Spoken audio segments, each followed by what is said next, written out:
Hello everybody, I am the introverted comedian and this is a new episode from the Exiled Lands, Conan Exiles. So, as the title of the live stream says, in this one I am planning to unlock sorcery and hopefully manage to upgrade it quite a little bit, even though it can be a little bit tricky. So I'm just gonna take my follower with me. And I will have to go to the place where you can actually unlock it. I just need to leave a couple of things over here. Make sure that my friend over here has enough food, and he does. Yeah, so basically, in my case, I'm quite fortunate because my main camp is over here. The source of sorcery is somewhere around here, which means that I can actually get there very fast.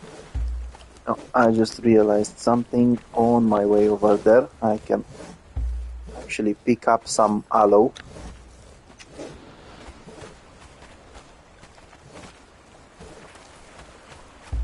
Because there's plenty of it on the way. Now, since I'm going there with my trowel, is going to be quite useful. I might as well level him up a little bit. There's quite a few crocs on the way there. And considering how easy it is to defeat them, it is also quite easy to get a decent amount of experience.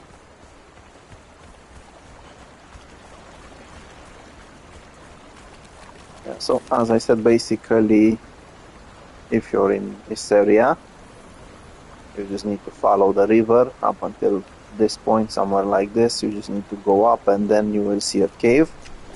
You'll just see very soon. If not, you just need to make your way over here from wherever you are on the map. And, of course, find a safe way to do it. Basically, you don't need any special armor or anything. You can even do it from the beginning. Now, speaking of, I just remembered something. Let's see where it is. Yo, my friend, take care of this guy. Okay, so there is actually a journey related to it. And it's this one. Basically, I need to find a sorcerer first. Now, fortunately for me, right here where I am farming some sorcerers and other trolls,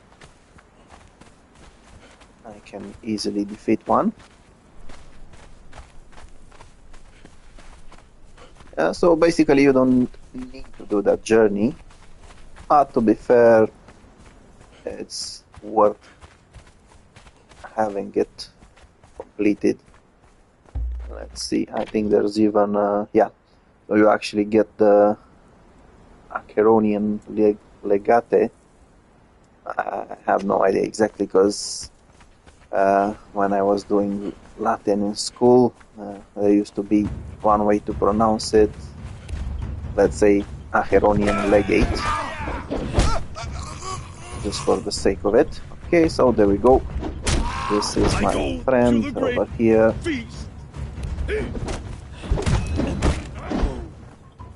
Now, if you interact with him, sometimes he might have a map.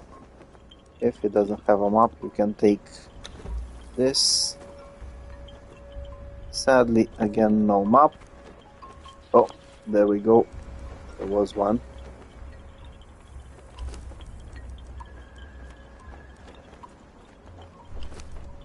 Okay, if you interact with the map, it will show you the location. If you closely look at it. So basically, going from this part of the river, this one, and somewhere over here. Now, in my case, I don't really need it, so I'm not going to take it. I will need that, however.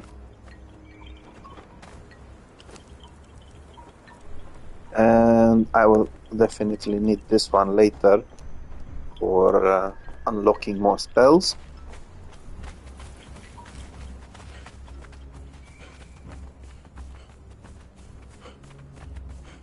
Yeah, so you don't necessarily need a troll with you. As I said, I am going to also get some experience for him. Basically, he's going to act as my bodyguard because I want to harvest some aloe leaves in order to get myself more concentrated aloe extract. This is, I think, one of the best areas to get aloe from. There's plenty of it along this river. So if you ever need some and your camp is in the area, don't hesitate. Might as well take a little bit of this one. Okay, so as I said, there are plenty of crocodiles over here. Just let my friend deal with them.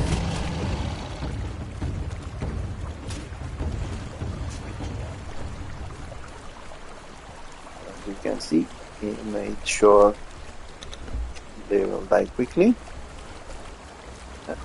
There we go. This is where we start finding aloe. Of course, there will also be more crocodiles. Fortunately, most of them will tend to go after my friend over here, so I don't need to worry too much about them. I just focus on my aloe. Yeah, if you want, you can help your follower, and this way you can both enjoy some peace and quiet when you're harvesting. That is not really necessary. This way you can save some time getting both experience and some useful resources for later.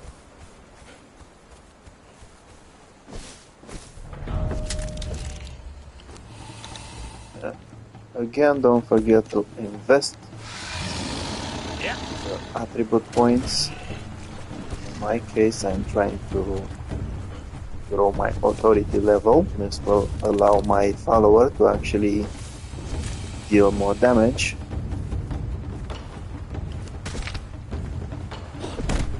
I will feast upon It's already pretty decent, to be fair.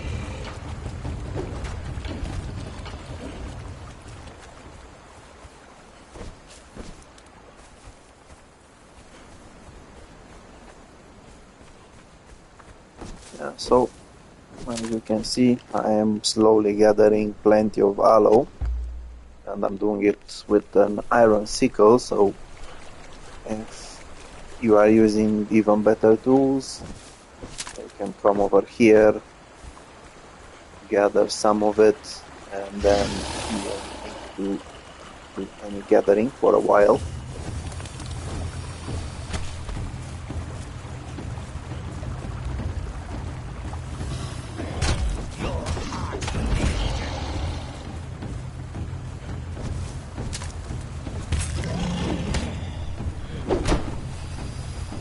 And since that they never learn,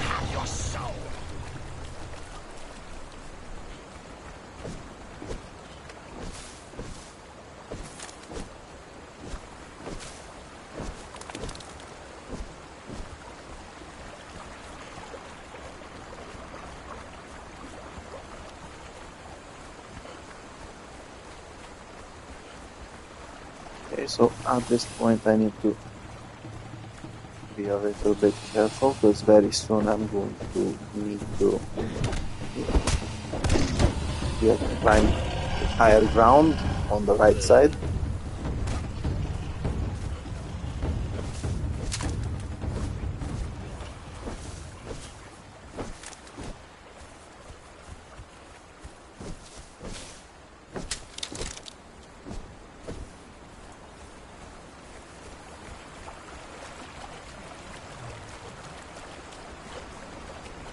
Hello, boys. Are you ready to die?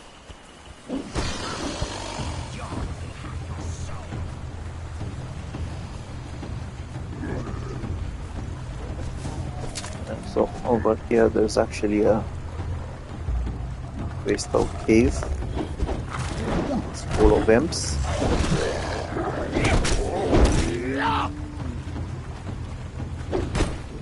Let's see if I can actually unlock it on the map. Just by getting to the entrance. It's called the Warren of Degenerates. You can see there's plenty of crystal over here.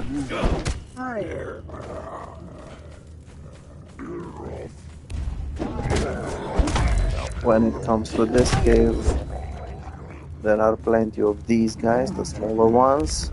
They're easy to defeat. There should also be one of the kings, or whatever the big guy is called. Not remember exactly, there is one over here. But still, if you need some crystal, this would be a perfect occasion to get some. Now, sadly, when it comes to this,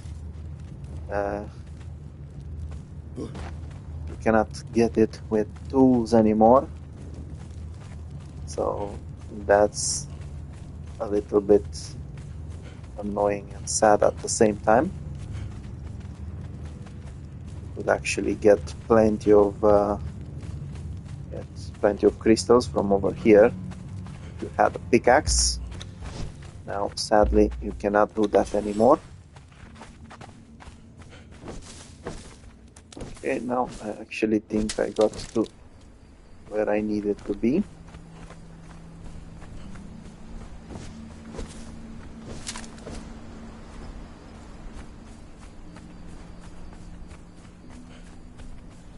Yeah, so basically there's a waterfall here.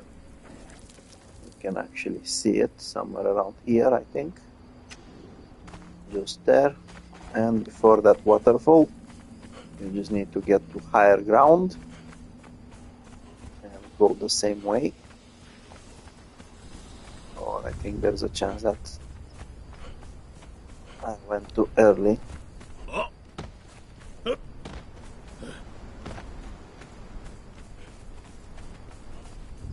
Yeah, I did go too early. But nevertheless, it's still the same road.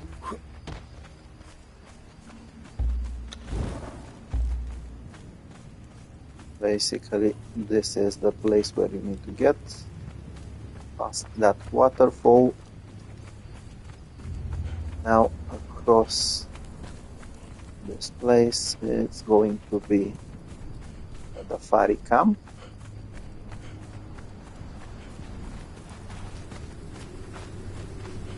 You can see it over there. And this is the actual location. See if I kept that map. I didn't do it, so I didn't really need it. Now, when it comes to this location, let's see if I can lift this guy somewhere outside.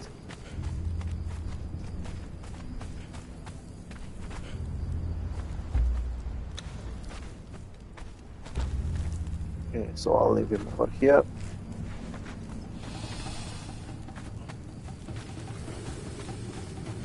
Yeah, so inside this cave there's going to be some of these undead shellbacks or kappas. They're quite strongish if you look at it, but they're not so bad. In fact, I think I might as well get my follower. They're not that strong. I knew they were stronger than some other creatures, and I didn't want to get this guy harmed. I think he should be fine. Yeah, so if you want, you can actually harvest them. Let's see.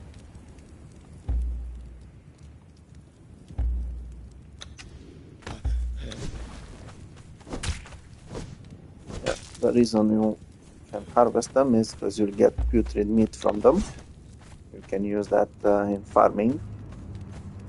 So you'll start gaining corruption once you get closer to the sorcery cave.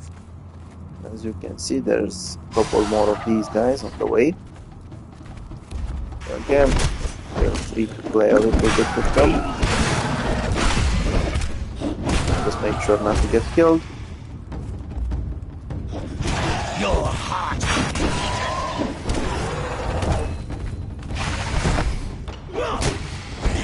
drink your blood.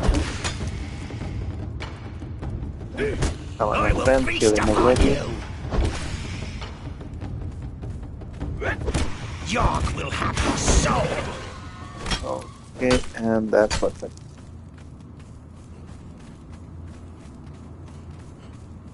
Yeah, so once you get past the shellbacks,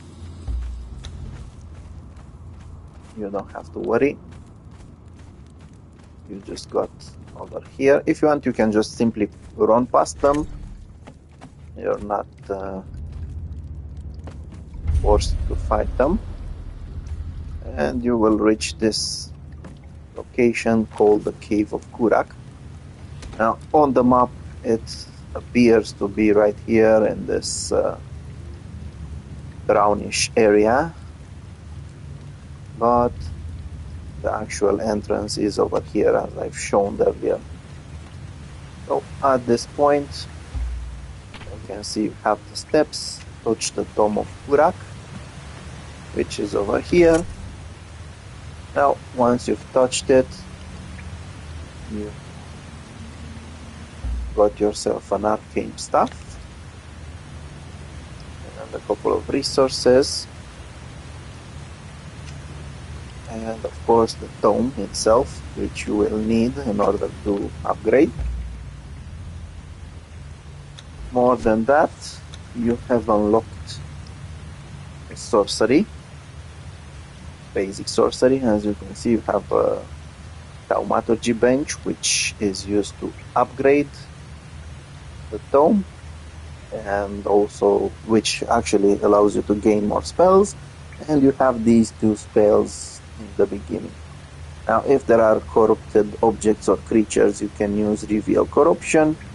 If you want to cross from one side to the other in a tricky area, you just need to use this. There are some resources over there which I want to take, so I will start using that spell. Let's see if I remember it well. It should be this one. Yeah, and there it is. If you look at that symbol, it's the exact same bridge.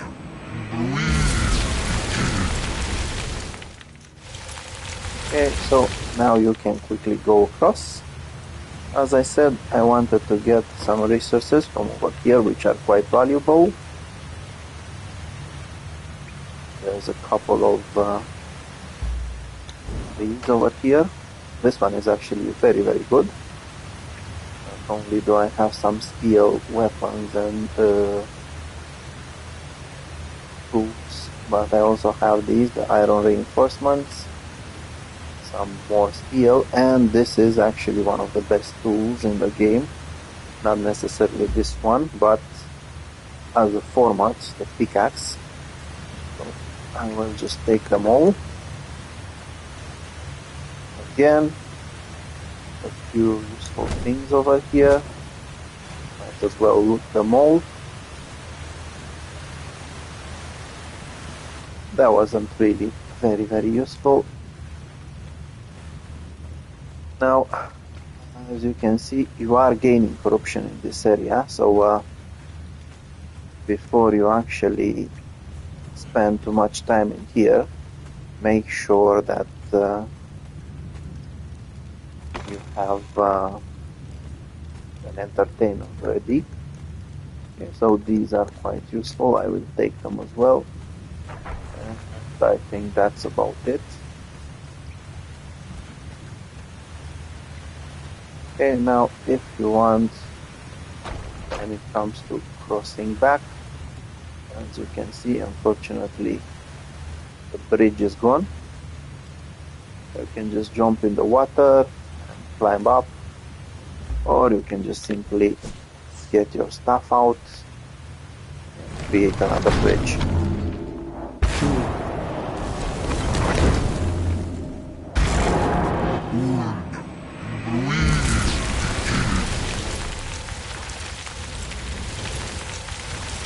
So, I'm not sure actually is the best thing, but I'm safe, so that's all that matters.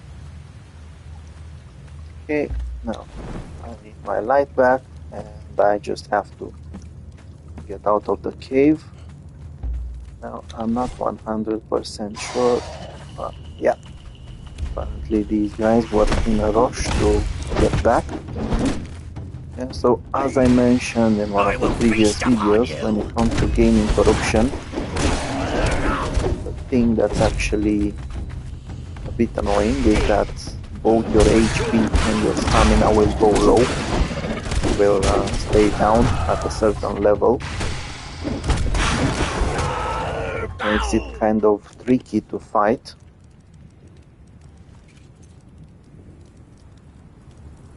Let's see.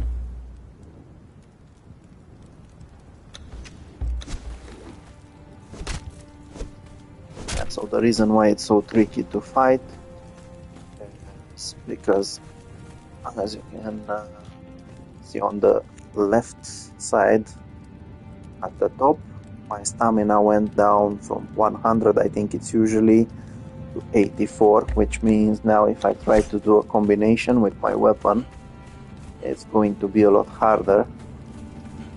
Sometimes I might not even have enough stamina for it. But I did say before, if you have an entertainer, and I did manage to get one, once you get back to your camp or wherever you have him, your soul. Get rid of that corruption.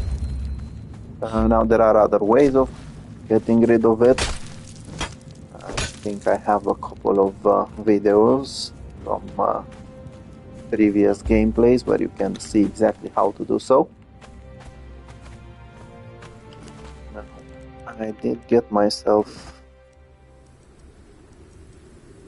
a steel sickle, so I can still get some more aloe on the way back. Come on, my friend, you can do it.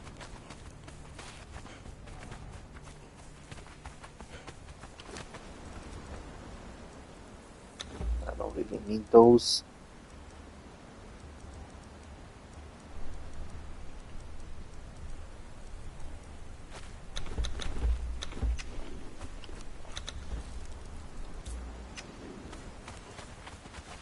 Yeah, so basically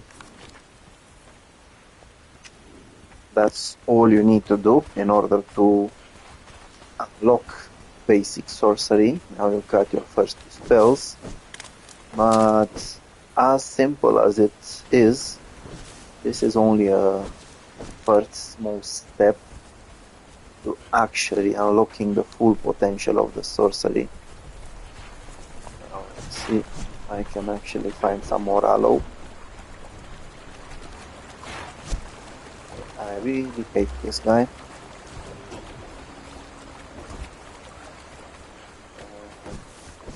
He's one of the few herbivores that will attack you.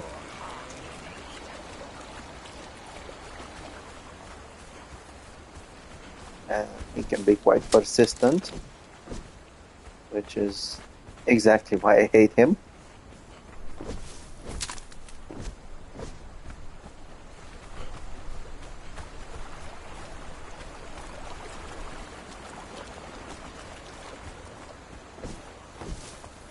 So, as you can see, I've actually gathered quite a lot of aloe leaves. I should be set up for some good time without having to come back.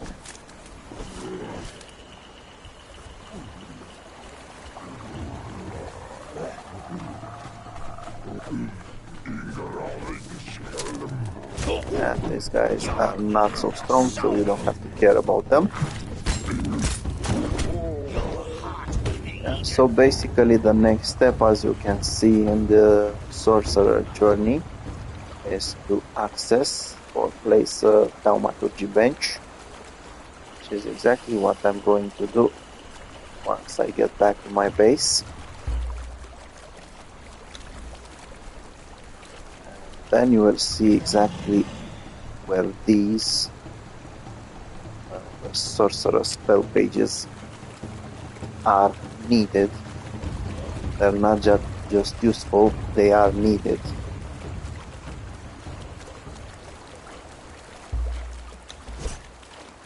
Might as well kill a little bit of crocodiles on the way. Hello, my friend. Give me the experience.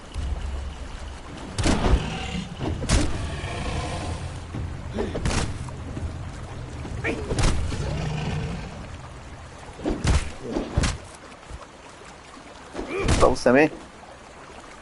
Thank you. It's actually single player, not beta.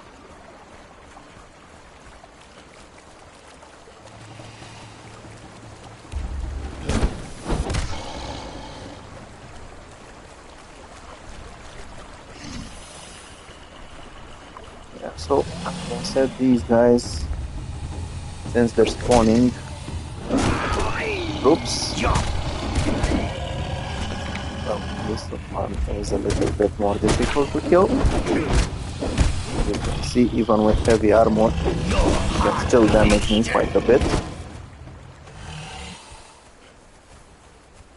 Yeah, so they spawn in large groups over here on this river, and that's very, very useful because you can easily get some levels even when you're level 42 like I am now. Okay, so this guy apparently decided to spawn 2 times. The alpha or demonic version.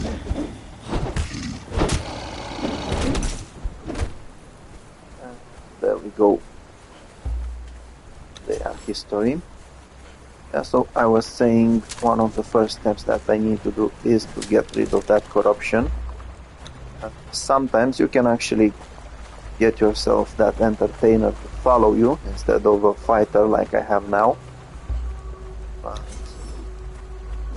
I'm not too keen to have this one that's in my camp because he is only tier 1, so basically there's a high chance he would be killed. I don't need to use him to get rid of corruption in the future, so there was no point.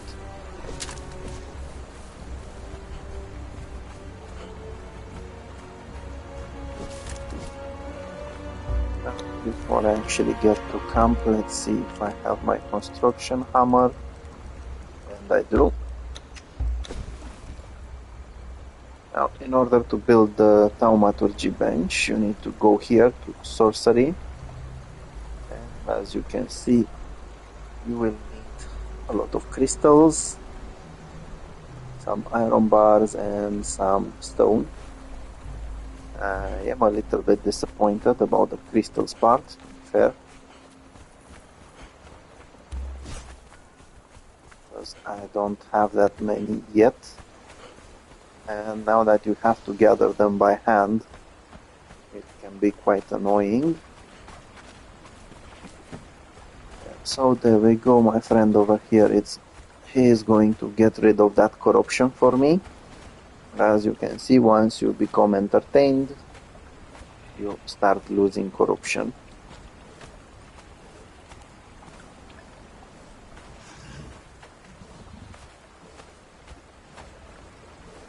You don't necessarily need to be that close to him, you just need to be around. I might as well unload a couple of things over here. And now all the corruption is gone. Let's see.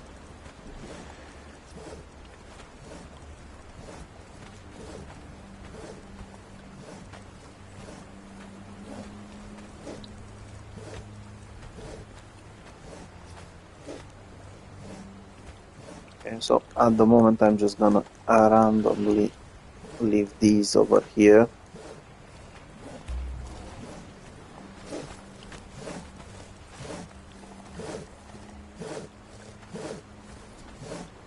Yes, unfortunately I don't have space for them yet. The alchemist bench, as you can see, I barely have any space. I can start crafting a few more.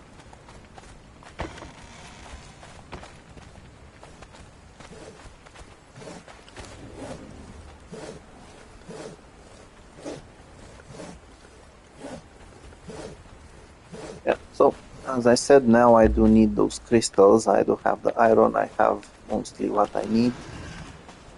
I need some crystals, and the best way to get them is over here in Scuttler's shortcut. Is, I think, the best place to get crystals from.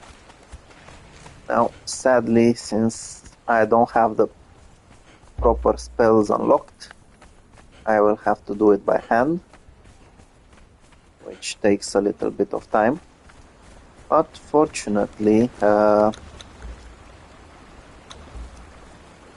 good thing about it is that I can actually farm some experience. And the reason why I was checking my knowledge is because now I can craft or repair the pickaxe. Something that I just found, which actually replaces these two, the hatchet and the steel pick, saving me one inventory space.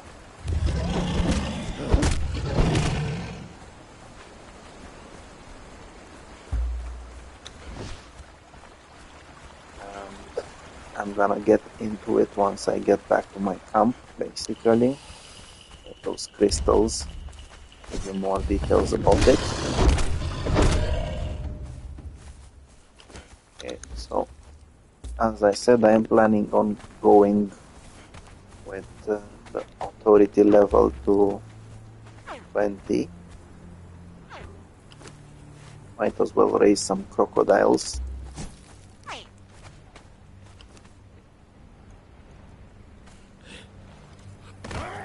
Once I get back to my camp.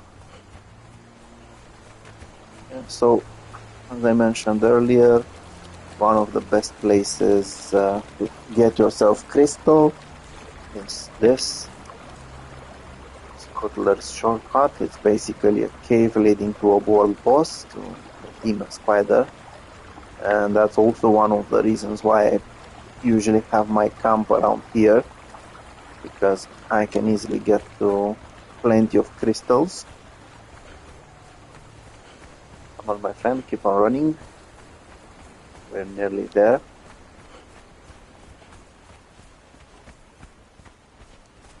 Yeah, so not just a source of it's not just a source of crystals, this cave. It's also a source of easy experience points. The spiders usually give you decent experience for considering how easy they are to kill. So don't worry, don't stress about visiting this cave. Just if you're not ready yet, don't go to the last room, because the boss will be a little bit dangerous if you're not prepared for him. Your heart will be eaten.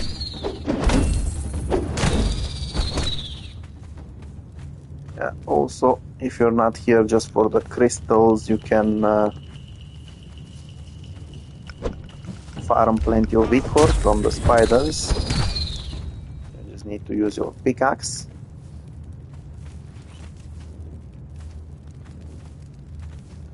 Yeah, so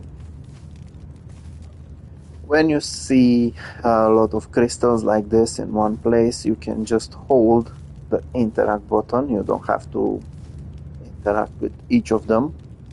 But as I mentioned earlier, it used to be a lot easier because you were able to use your tools. As you can see now, they're not doing anything. you can still get a decent amount. And as I mentioned earlier, there is one spell you can unlock after upgrading the Tome of Kurak, the Tome of Sorcery. And that spell will actually allow you to harvest resources in quite a big area, which means that you just need to stay somewhere in the middle of those crystals and you will harvest all of them at the same time. Of course, the spell doesn't apply just for crystals, it's also good for other resources, but in this case for me is very useful for an important resource that can take quite a long time to harvest by hand. Honestly, if I could still use the pickaxe, I'd have at least 2000 crystals, I think, by now. While now I am just getting to 400.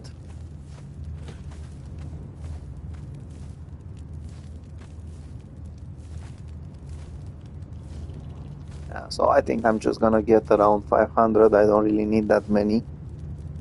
After all, I am aiming to get that spell. Okay, so that should be okay-ish. Now, since I am here, as you can see, this area is even better filled with crystals. So if you could use that spell and sit in the middle of it, you'd be a rich man when it comes to crystals. Yeah, I might as well show you exactly what I meant when I was mentioning the world boss in the cave. Yeah, so basically those were the mobs, the small spiders. There are two more in this room around the edges of that ring, and there in the middle it's the demon spider, one of the world bosses.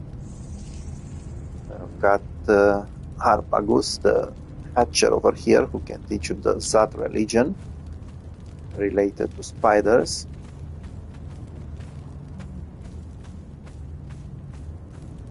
Okay, so it's now time to actually go back and place that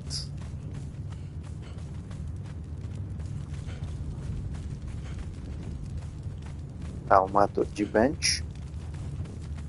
Come on, my friend, run already.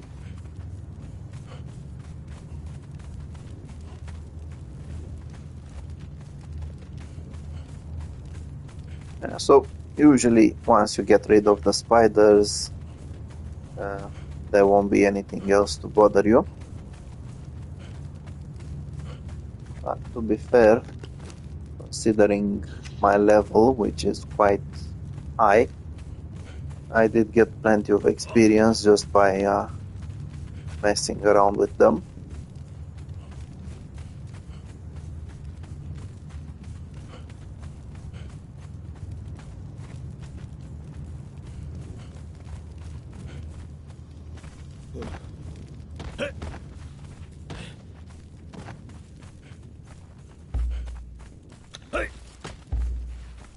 Now, since I am in the area, I might as well get some iron ore or iron stone.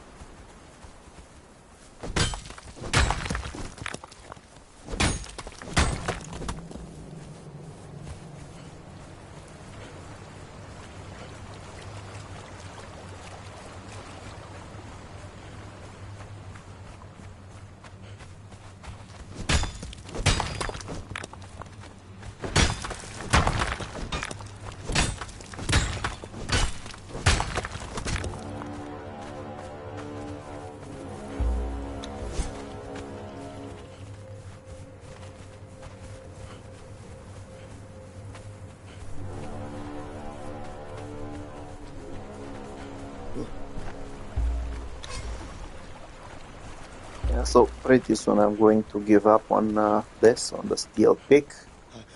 I might as well use some of its durability.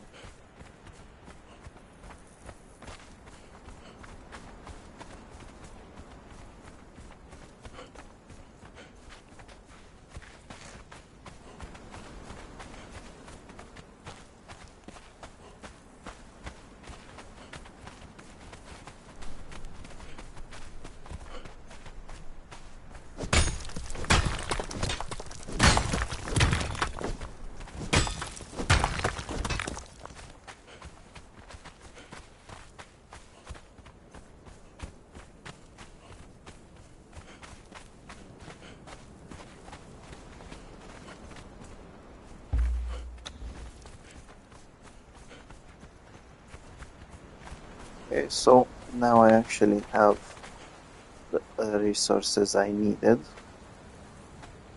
I'll just quickly place these over here.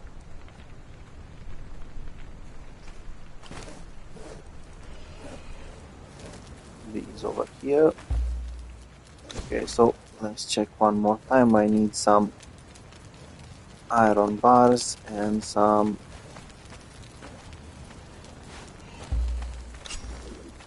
stones. Now, fortunately, after unlocking expertise level 3, well, perk 3, number 3, hard worker, as you can see, it just takes 2 swings of an pickaxe and you can get your resources.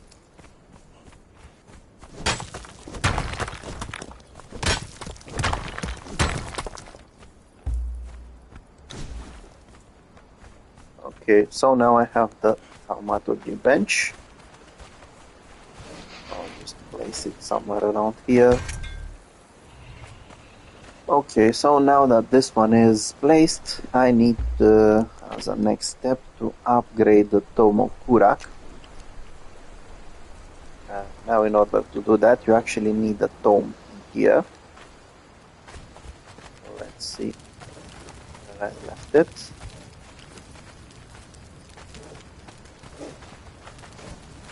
Now I might as well take advantage of the fact that I have these and make some more glass.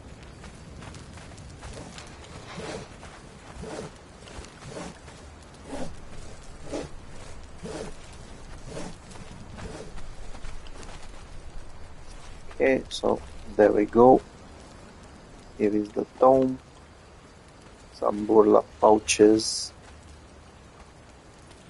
And I think I still had a couple of things related to sorcery. This one, this one.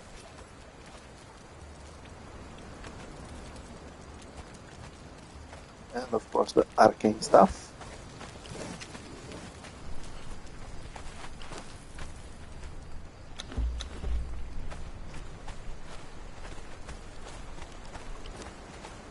Okay, so now you basically need to place this one over here.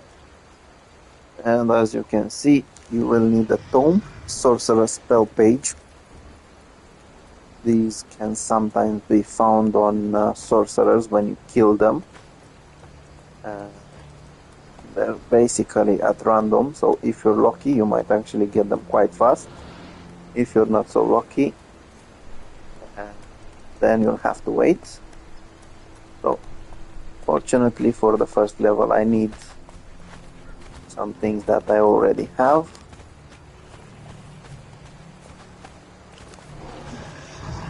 Okay, and as you can see, I have everything in there already. It's the Tome of Kurak, which usually stays over here in the thaumaturgy bench after you build it.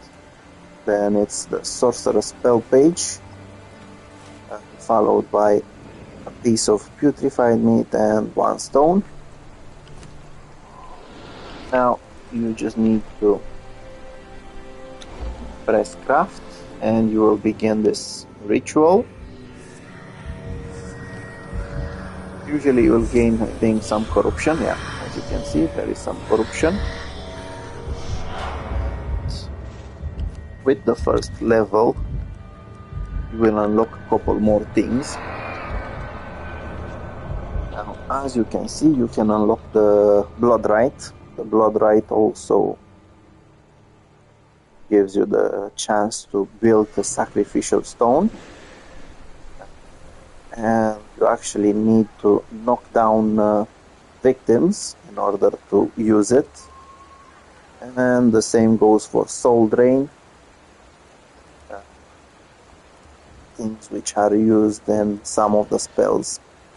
You also have the embed and imbue wisp. Let's see if I can actually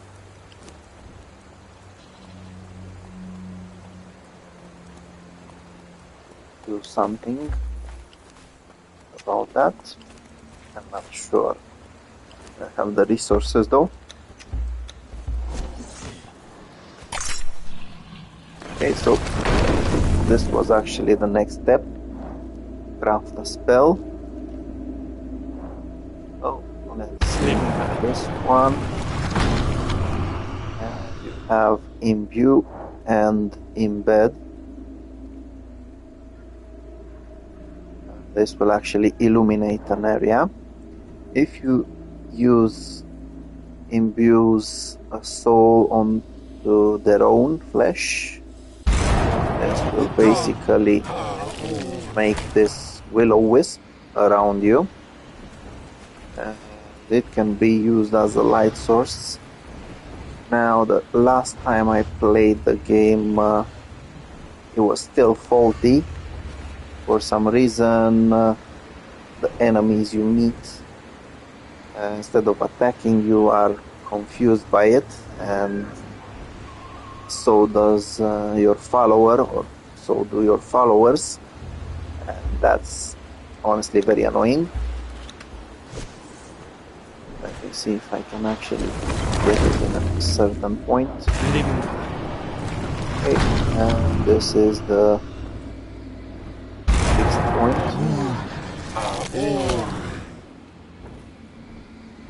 And it will actually leave that light over there. Now, if you want, you can also make the spell go away.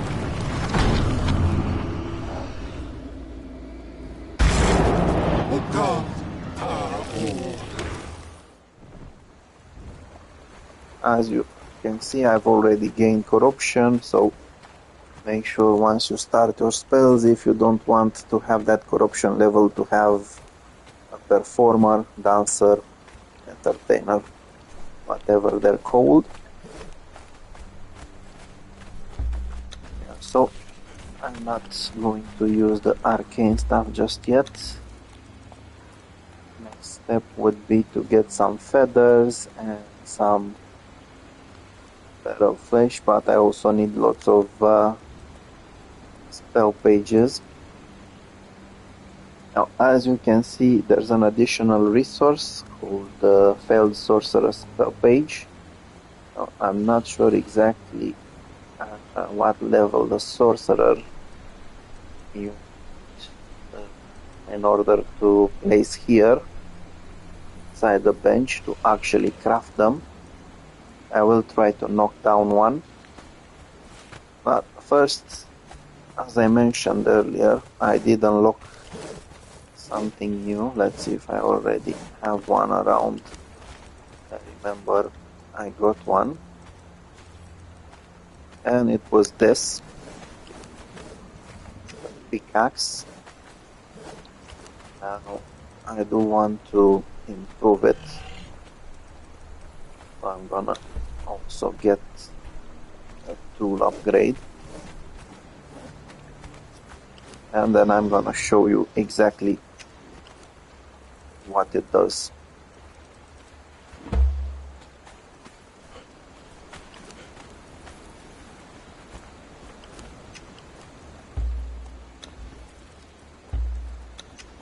Okay, so basically why this baby is quite useful is this. If you want to harvest a tree, If you smack it with the hatchet, you will get wood and sometimes branches. If you use a pickaxe, you will get bark and sometimes you will get resin. If you use this, the pickaxe, then you will get all the resources at the same time. Let's see if I'm lucky enough to actually get some resin as well. Yeah, so there we go. This will actually save you the trouble of having to waste time swapping between them, and it will also allow you to add something new in here.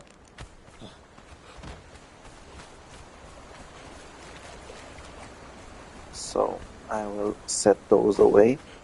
Now I did remember I have something else unlocked.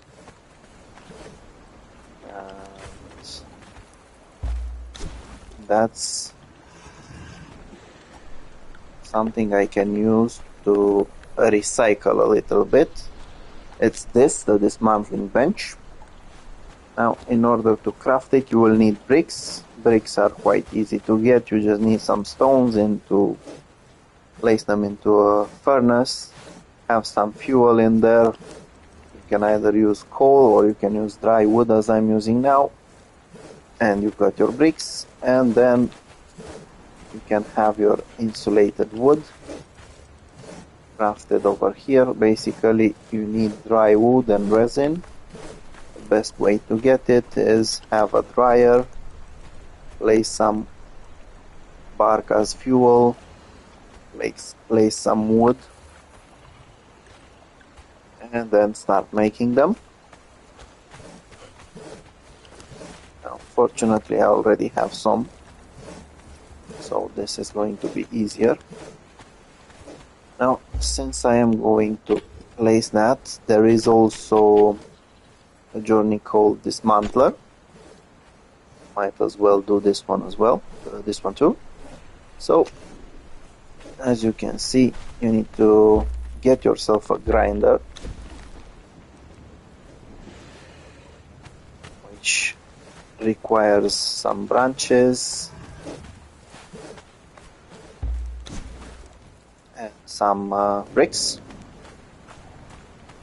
I'll just place it over here. This is going to be useful for plenty of things.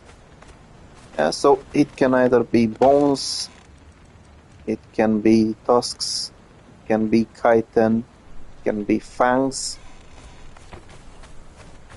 Let's see, I should have... No, I don't really need them now. And you just need to throw them inside. And they're going to get ground into something called bone meal. Now, you also need some plant fiber. I think I also got that one covered.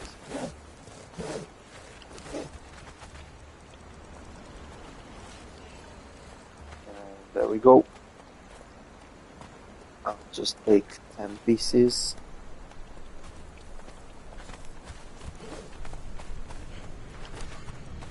Okay, so by placing 10 pieces of plant fiber inside the grinder, you will get one spice. Now, I do need something else, and you'll find it under alchemy. And of course, you will need to unlock the knowledge for it. This is the fluid press. I need some of these, some rope, some twine.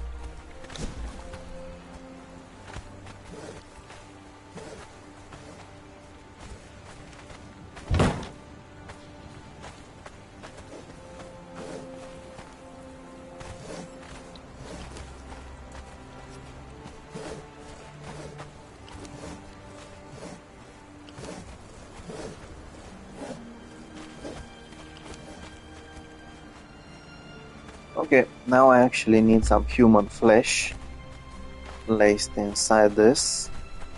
That's not necessarily something bad, because I do need... basically, when you place that human flesh inside it, will give you human blood, and you will need it later in order to level up the Tome of Urak for the sorcery. So that's quite useful. Now let's see. I do need to visit some neighbors, kill them, and harvest them. Come on, my friend.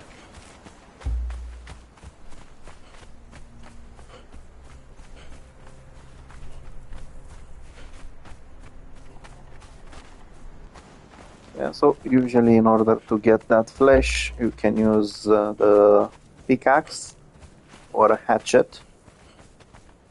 If you have the pickaxe, it should be okay.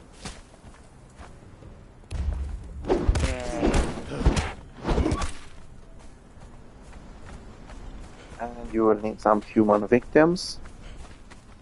These guys should be okay. Hello.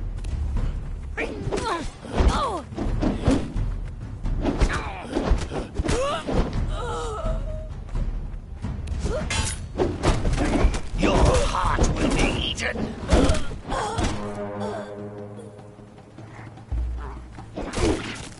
Okay.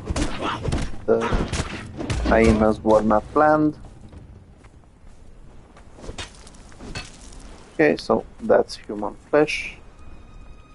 This guy was nice enough to actually drop a pretty decent sword made out of steel.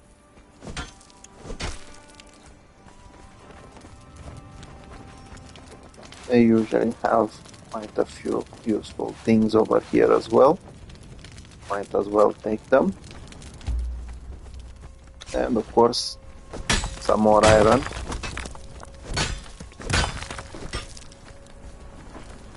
I do need to make plenty of steel later on, so having the iron stone is very helpful.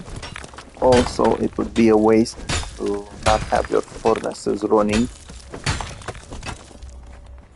So, if you get the chance to quickly get some extra resources, don't miss it.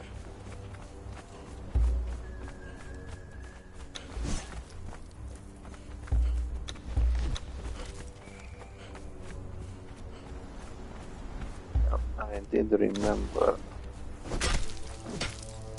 that I've got myself 2 baby crocodiles, and this meat is usually quite good to grow them into the alpha version.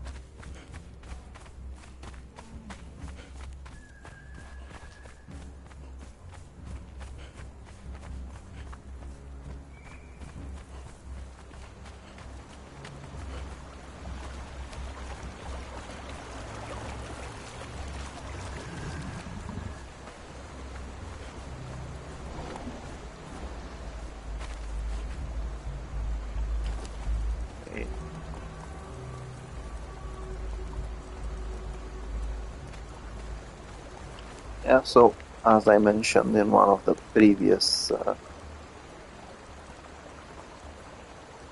live streams, you just need to place them inside an animal pen, crocodile hatchlings or crocodile babies, give them some meat to feed on, and then they should be okay. Okay, so going back to the dismantler journey, you need to add that human flesh over here. As you can see, it will turn into blood. Might as well drop these over here too.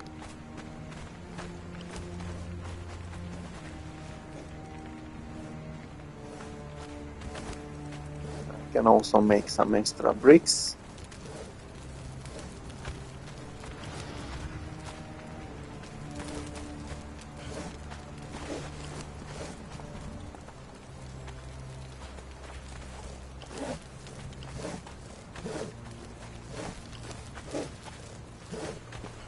And some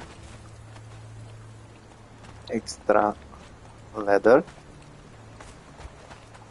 Okay, so now I just need some coal. Fortunately, there is some quite close to my camp. As I said, one of the main reasons why I'm making a camp early in the game in this area is strictly because there's a variety of useful resources, well, at least for early game or mid game, something like that. They're quite decent. So I'm gonna add 10 of these. So shouldn't be in the grinder, should be in this one. I got excited there for a second. Oh, apparently it takes more. Yeah, so you actually need 15 and it will make some tar for you. Honestly, I don't see this as useful. You can see it takes 15 coal, which are quite useful in a furnace to make one tar, which you can easily make over here. So I don't know, unless you actually need that tar urgently and you don't have the tannery, then yeah, it might be.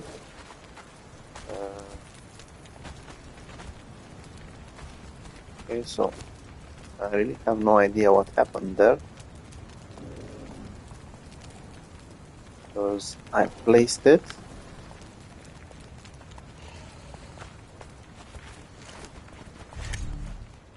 Okay, so now the next step is to unlock the dismantle knowledge. And if you haven't done so, you will find it the survivalist area, survivalist tab, and it's going to be unlocked at level 22. Again, you will need some insulated wood and some bricks.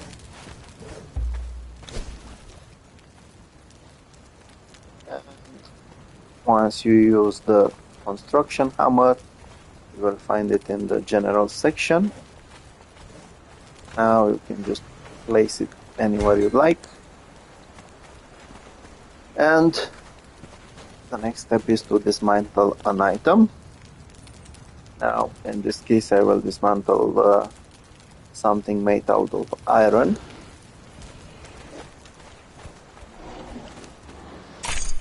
Okay, so that's the dismantling journey completed. As you can see, I got 10 iron and I also got 2 branches back. Now, the reason why you should actually do this journey and only dismantle one item is exactly this one. Once you've done the journey, you can claim the reward, which is an improved dismantling bench. You can remove this one, so you can use the materials in it. As you can see, this one will cost 50 bricks and 50 insulated wood extra. It will give you back more of those resources that were used to craft the item. Okay, and now that you have this one, you can start recycling. So if you have, like I do here, some items that are no longer useful, you can just take them out. See, this is iron.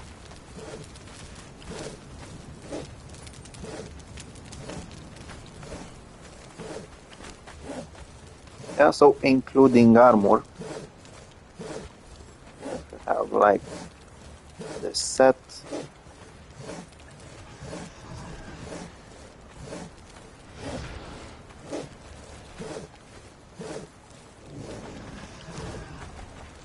Or if you found some other items like tables or flags, basically there's plenty of them you can recycle.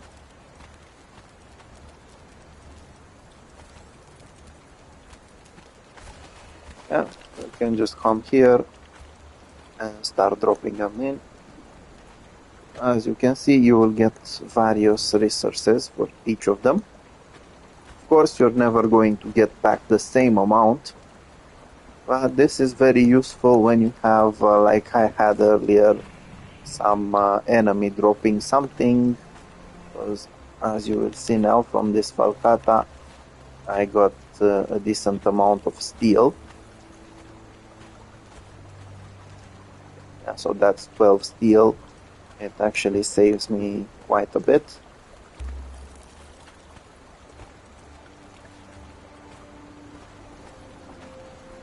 So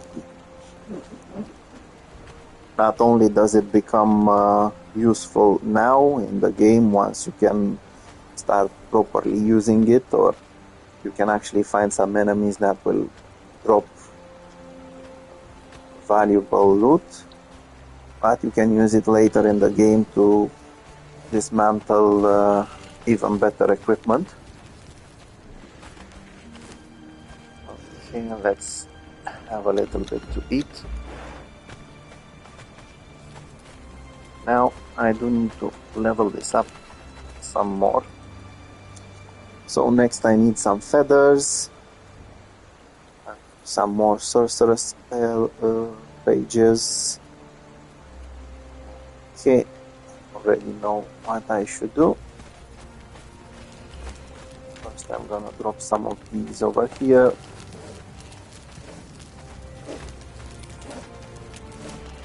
And if I remember well, one of the best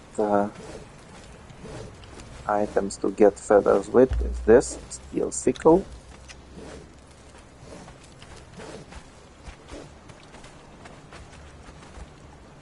Might as well grab these two. I'm going to use them where I'm going now.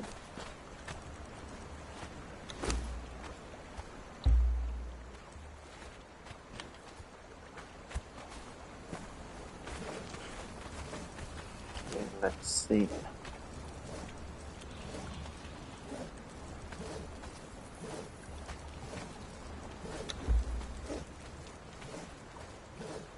Yeah, so since I already have all this much meat, putrid meat, I might as well use it.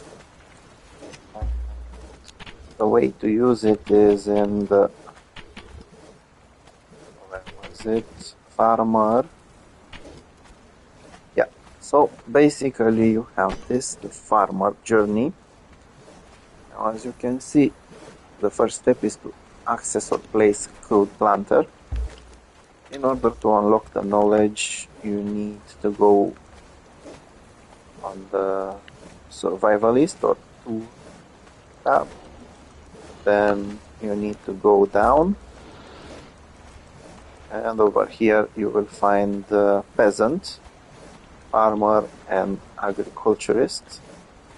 Now, if you want, you can unlock a better planter, but you can also use this one. So let's see. Go to farming. You will need some bricks and some shaped wood.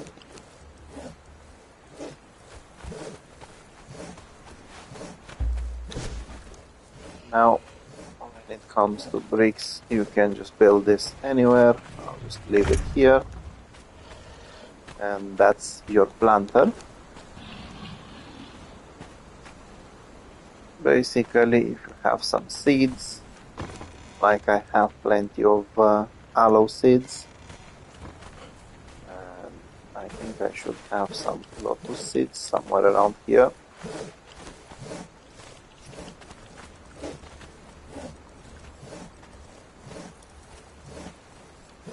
Yep. They will be used later. Now, you will next need compost heap. You can basically place them anywhere. I'll pop in a few of them here.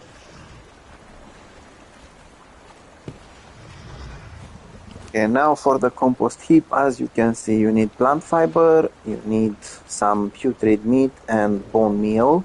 There is a recipe where where you can use animal feces. Basically, you can grow some animal, leave it in here inside the animal pen, and collect their feces later.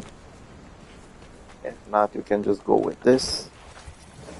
Let's see, I think I had some, yeah.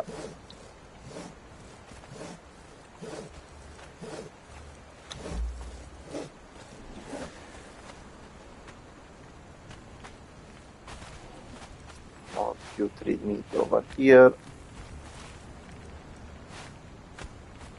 And all that bone meal from earlier.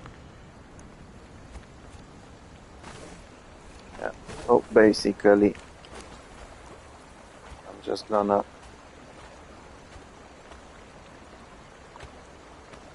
pop in one of them over here.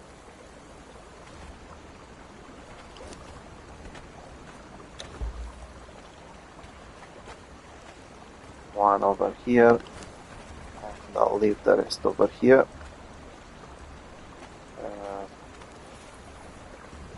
Yeah, so we need some plant fiber, all that meat.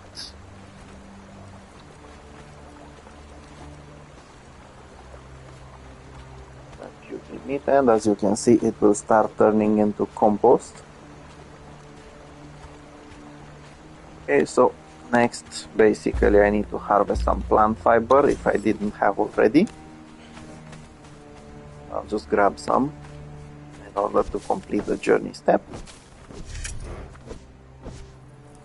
Now, as you can see, it will tell you to get some bone in the grinder.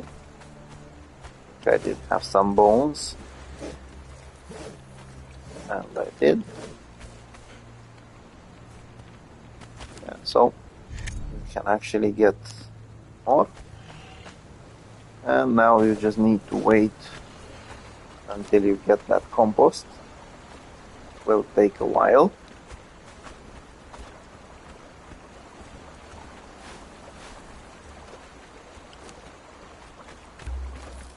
I might as well start making compost in all of these.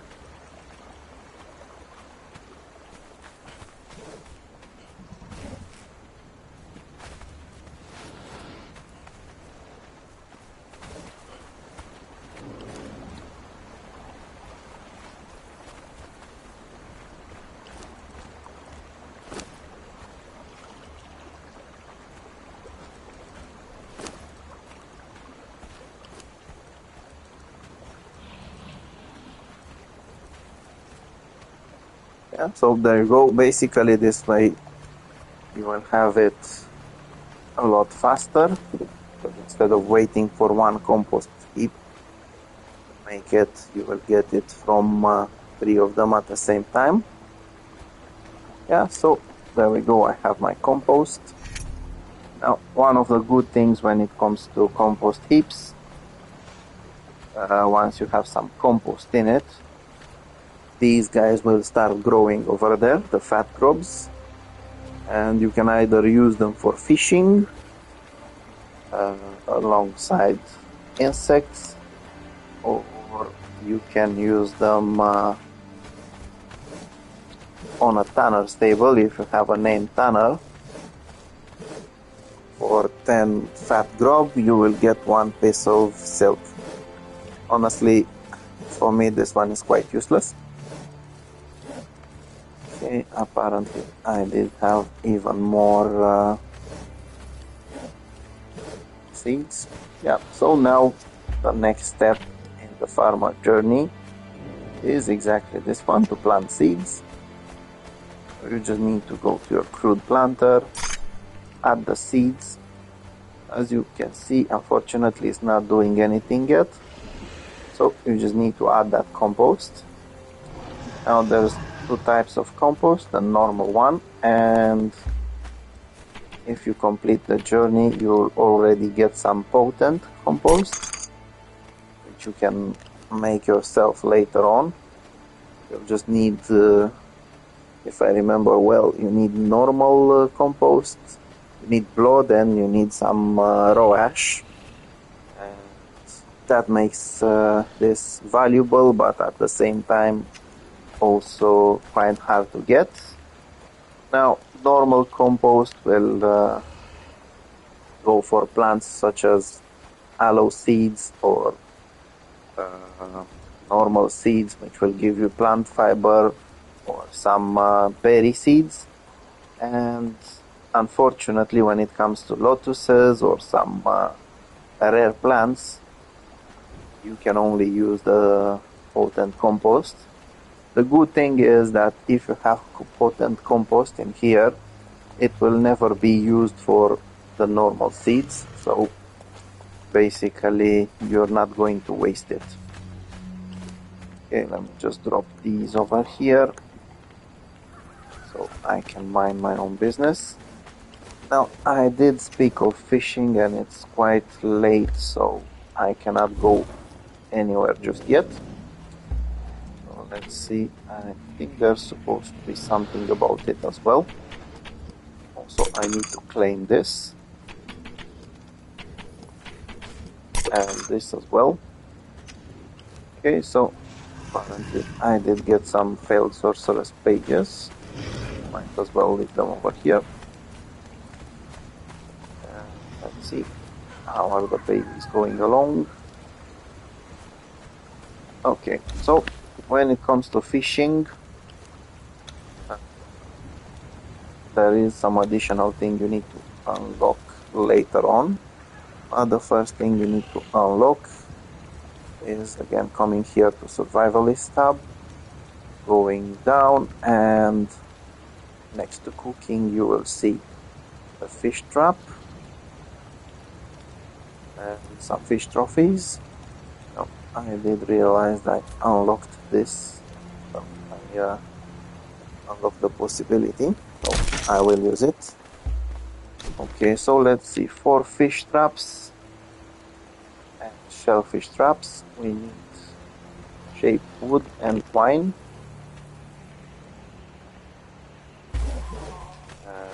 Okay. I have the shaped wood, I have the twine. I'll quickly try to fix that annoying torch.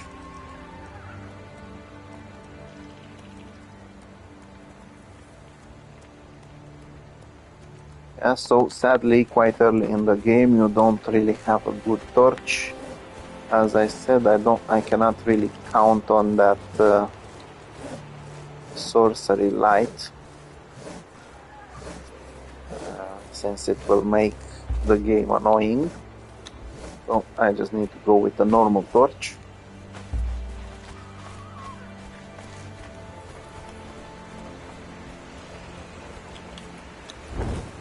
Okay, so going back to fish traps, as you can see now I can start building them. They just need to be somewhere close to the water or underwater. As you can see, it's kind of hard to place one. It's not working as it should. Basically, it should be somewhere higher.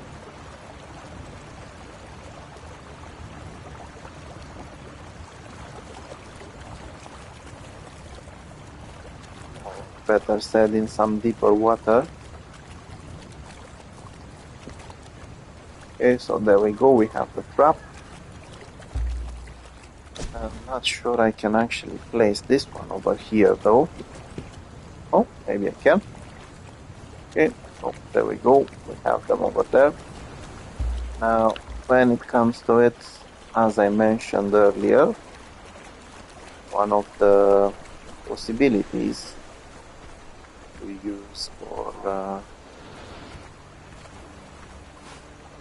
bait is this, getting the fat grubs from over here, or you can simply get a steel sickle or any sickle you've got, and you can start farming some plant fiber. And as you do this, you're going to farm some insects as well, as you can see. I'm not sure, I think you can actually, oh, I think at some point you could just smash plants with your pickaxe and get the insects. You it's not working anymore, apparently. Nevertheless, I do need some more plant fiber, so I can easily get it. Basically, you can get yourself a decent quantity of plant fiber while getting those insects. And sometimes you'll even get bees, as you could clearly see.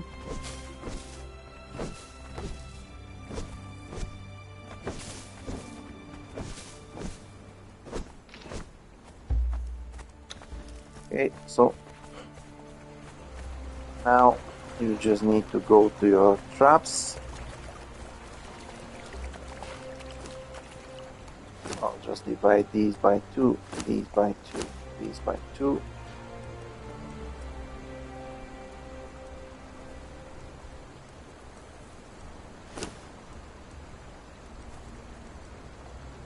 Okay, so once you've placed the bait, fishing will start automatically.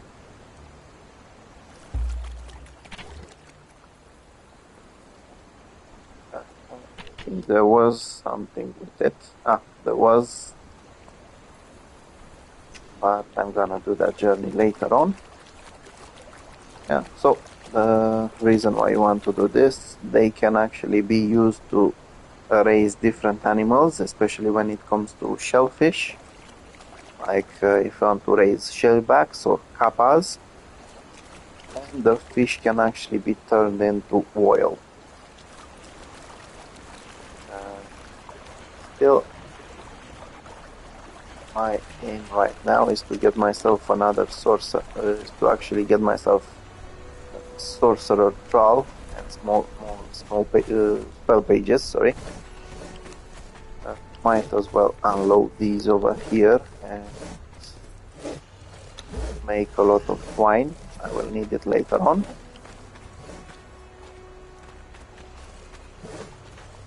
Now, as I mentioned in one of the previous episodes, you can actually make some potions, some elixirs, and if you use them, they give you various advantages. In this case, I just increase the carrying weight. I'll just leave these bees over here. Let me just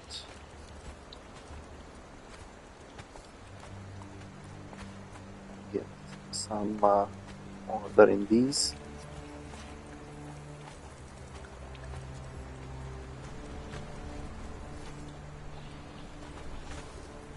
Okay, so one of the good things is I found myself some braziers. I can just place them around my camp and have more light for when night comes.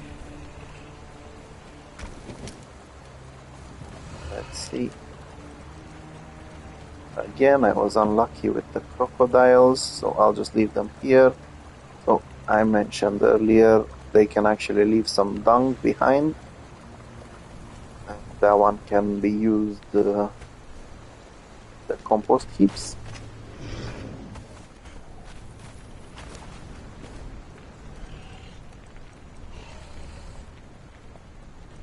Now,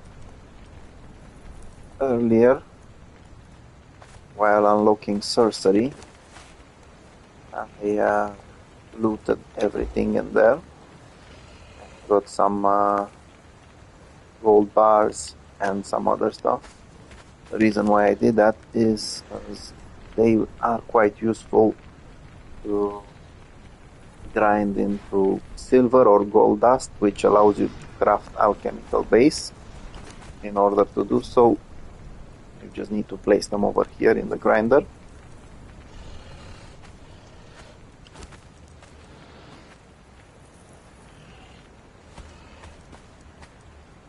Okay, so I'll just leave those for the moment. Let's see if my friend over here has enough food.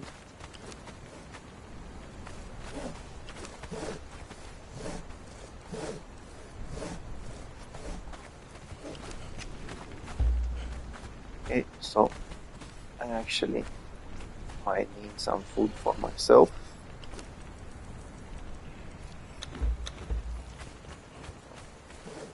I will need some more later, which is why I'm gonna start making some gruel.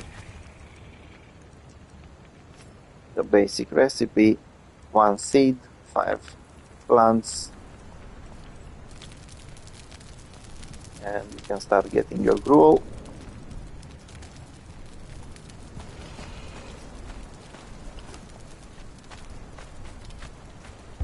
Let's see what else do I have over here. Nothing interesting. Okay, so apparently I can actually try that again. So that's for later. Yeah, so as I said, in order to level up the Tome of Kurak and unlock more spells, I will need some more sorcerer spell pages. There's 2 ways of getting them: either by killing sorcerers or by capturing the sorcerer for yourself.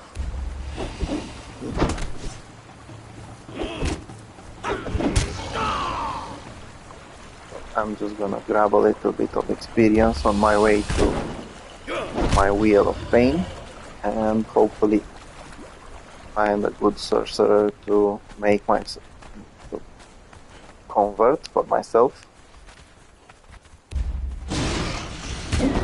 See? Yark will have your soul!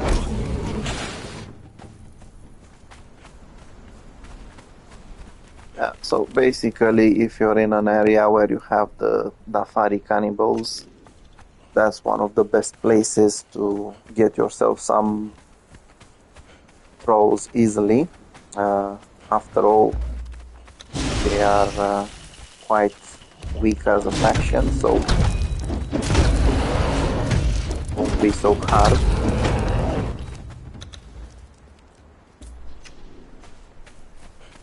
And if you go after stronger factions, the stats of the enemies improve, so you will have a harder time. So in this area, as you could see in some of my previous episodes, there's plenty of these bad boys, of noses. You can farm a decent amount of experience from them.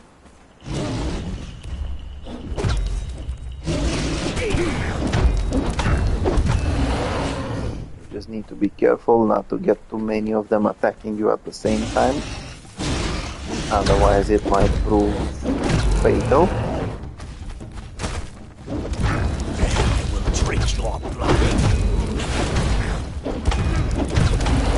I will drink your blood.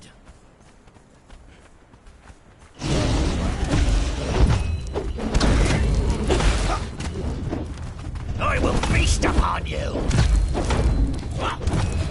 So a few live streams ago, I actually got myself this troll Tugra.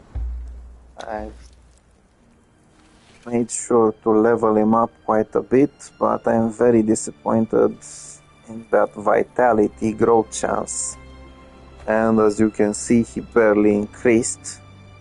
I think he started out around 600 or 500, something like that.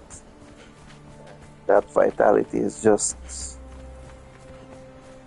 not very good.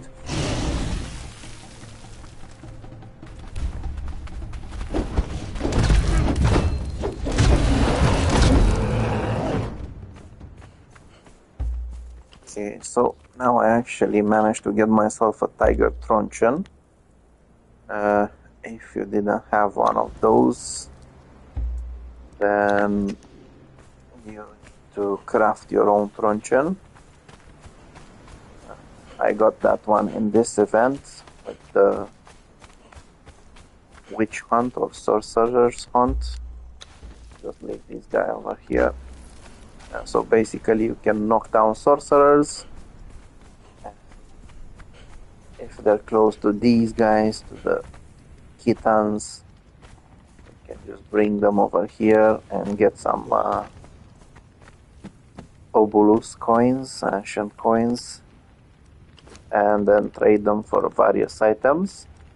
I'm actually aiming of getting a few extra things like this and this. Maybe some more armor schematics from over here. You will get 50 pieces of ancient Obulus for each live sorcerer that you bring. So it's not a really bad deal, to be honest, because then you can get those items. Hopefully now I'll just find a sorcerer for myself. I need one that's at least tier 3. Actually there is one around here. Oh yeah. Okay, so I actually like that function quite a lot. Seems to be doing a very good job. Bye bye. Actually works very, very fast. Okay, so I'll just trade this guy over here. I'm interested to get someone that's at least tier 3. If I can get a named one, it's even better. Then I will be sure that I can get to craft some sorcerer's spell pages.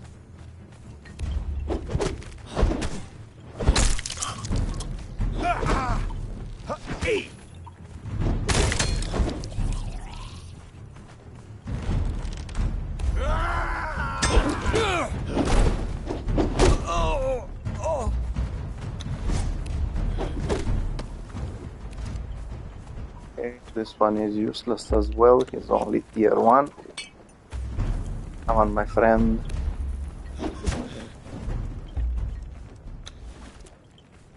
Which means he's going to get traded as well.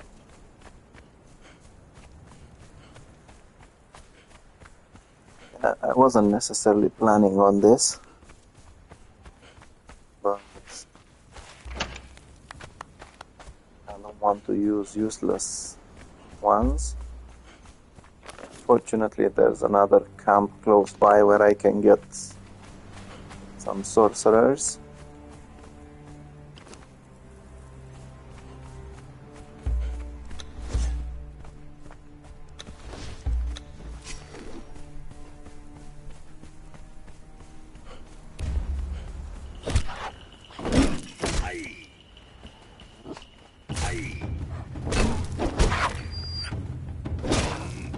Sadly, there are some annoying hyenas in the way.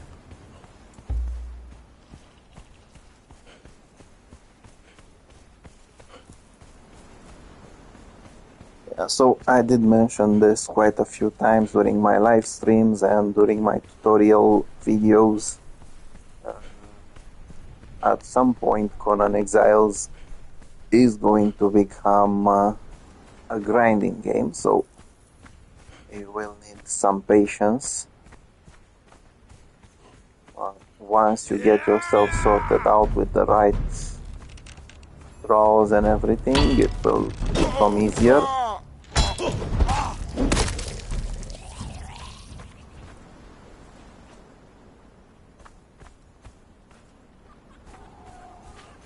Okay, let's see.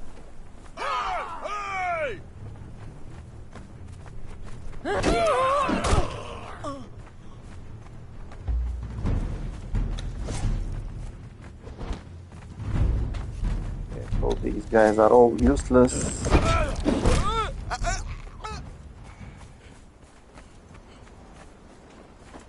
Actually need that guy over there who's a sorcerer.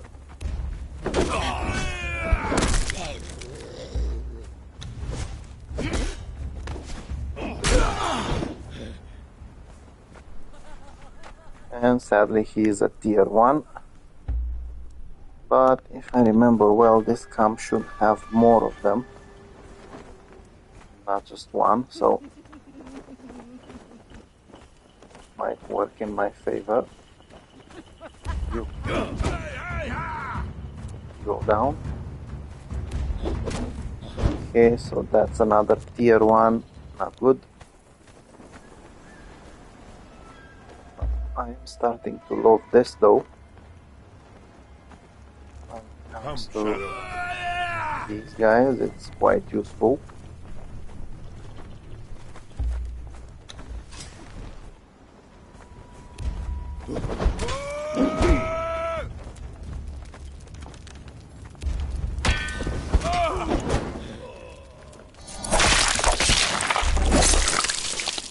Yeah, so this is quite a good addition.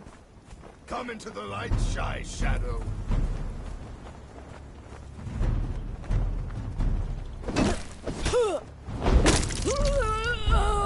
See, this guy, and he is a good tier. I am going to take him.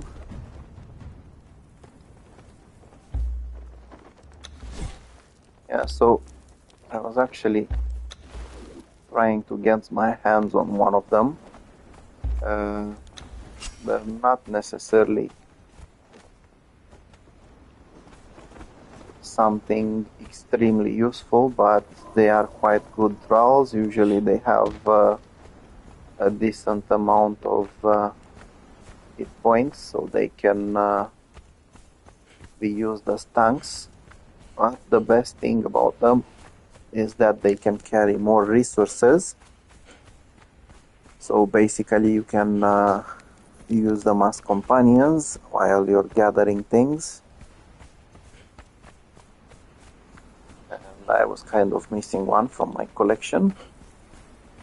If he was tier 2 or tier 1, I would have killed him. Those usually just drop some supply materials. A tier 3 is actually worth having. Although I'm not sure if the ones from the Dafari cannibals are actually that valuable. Sometimes the attributes, the stats of the throws depend on the faction.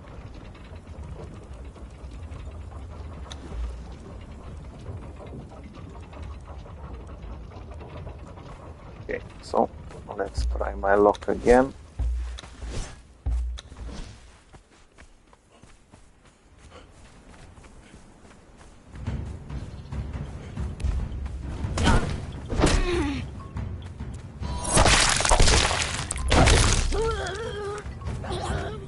Okay, again, at tier 2, I'm not interested.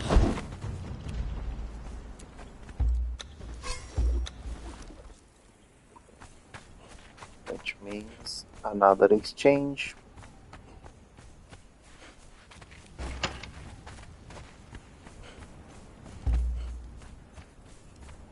Yeah, so basically at this point you could actually kill these guys. They will also give you some decent items.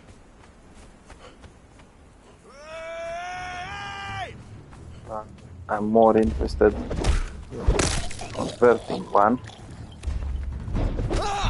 Yog, take me.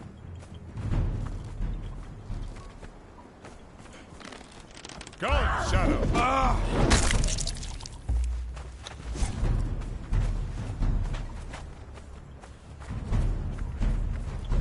Okay, so again, not useful. See? Yeah, so I don't really need that tunnel. I don't need this guy.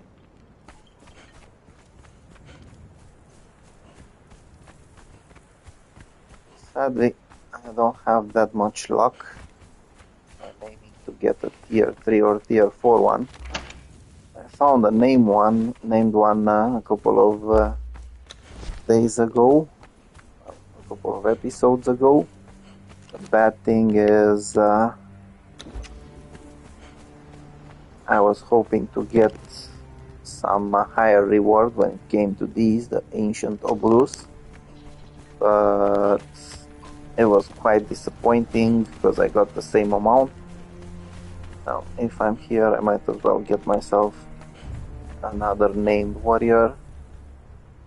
Come on, my friend, get over here. Okay, thank you for making it easier for me. Just make sure you don't fall.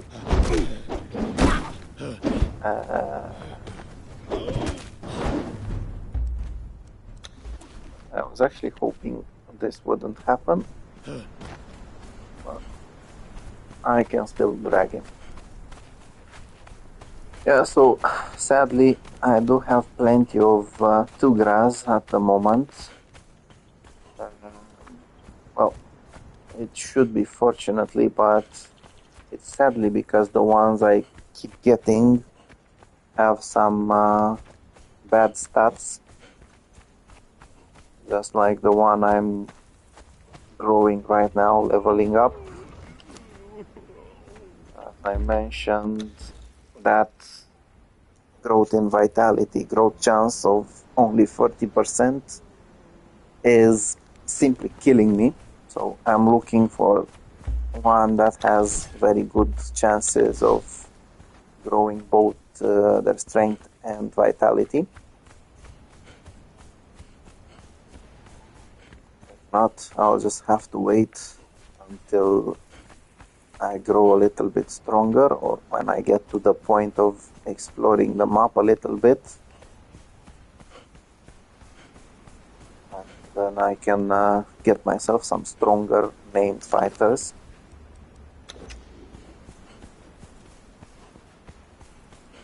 Yeah, so again, if you need a certain troll, you can do exactly what I'm doing right now, which is find a place between some camps. If you're going for the Dafari Exiles, it's quite easy because they're easy to defeat. And then start searching. If you want, you can just use your truncheon to knock down everyone. If you don't need these guys, the small fighters, and you might as well farm some experience from them by killing them. A feast!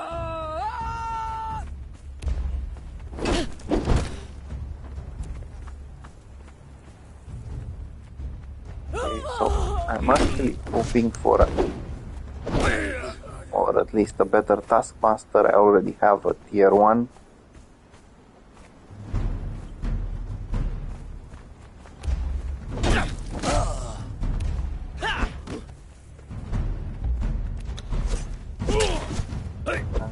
Again, disappointed that the sorcerer is only tier 2.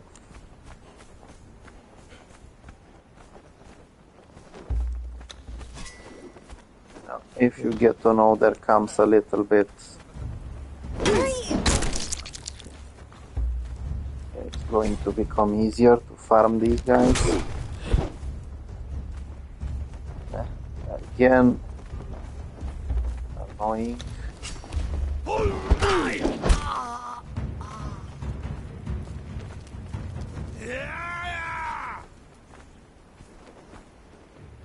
Oh, that's nice. I forgot that this camp actually has good loot in it.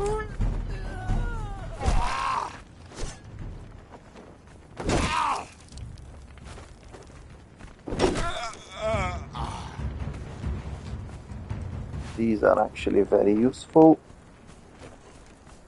In fact, they're a lifesaver in my case. Sometimes when you find sacrificial tables like this one, you might get some sorceress spell pages. Sadly, I wasn't so lucky. You can even find lotus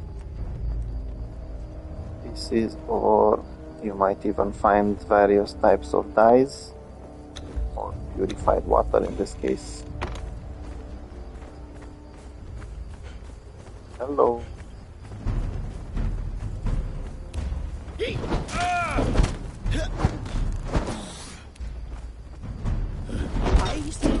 I already have one of those, I don't need another one. Yeah, so as I was mentioning earlier, you can get some supply materials, and if you open it up, as you can see, you can actually get something very valuable in this case, some bear pelts. Although my advice is wait until you get to your camp, because they are quite heavy sometimes. Let's see, am I lucky? Oh yeah.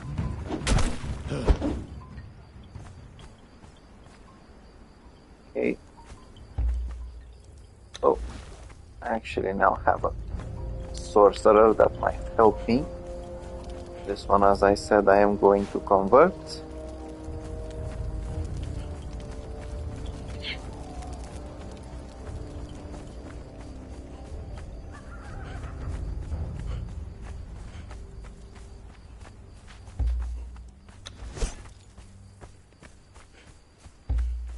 Yeah, so if you are playing the game right now or intend to play it soon, you can actually do this, what I was doing earlier, getting those ancient obelisk coins, because the truncheon, while it does cost quite a bit of them, I think it's 500 or something like that, it's a huge help. As you could see, even this guy, who's a tier 3, got knocked down quite easily.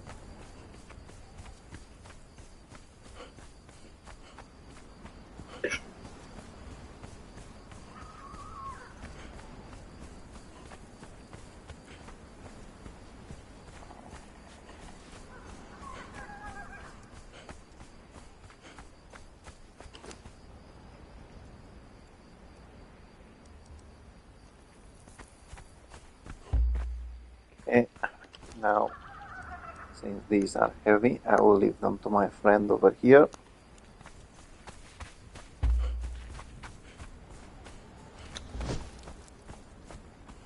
And I can go after more sorcerers.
Now, the difficult part when it comes to these guys at night is that you won't be able to use your torch, since that's what the rope is using, your left hand.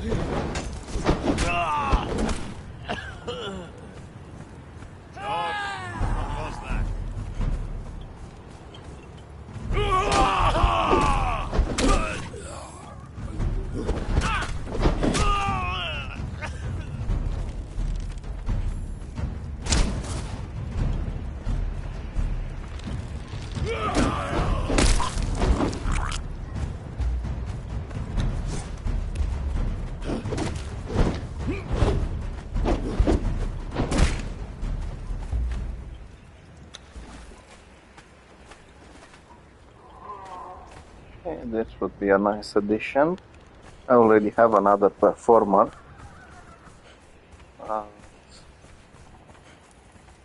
Having two of them is not that bad. You can actually get them to multiple camps.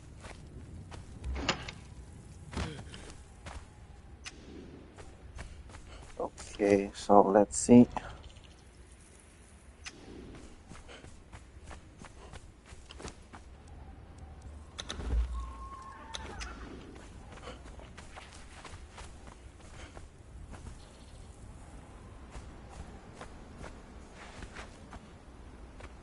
It looks like I need to make another trip to the other camp.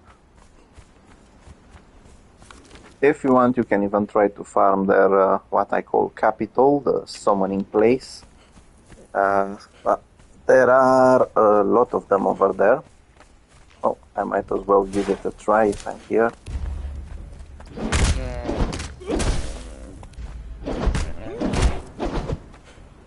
The reason why it's kind of tricky to farm that place is because there's plenty of guards around. And if you don't really need them, it's gonna take some time to kill them. Most of the time you won't need them. After all, if you really need a tier 4 fighter from the Dafaris, you can go to Tugra stand.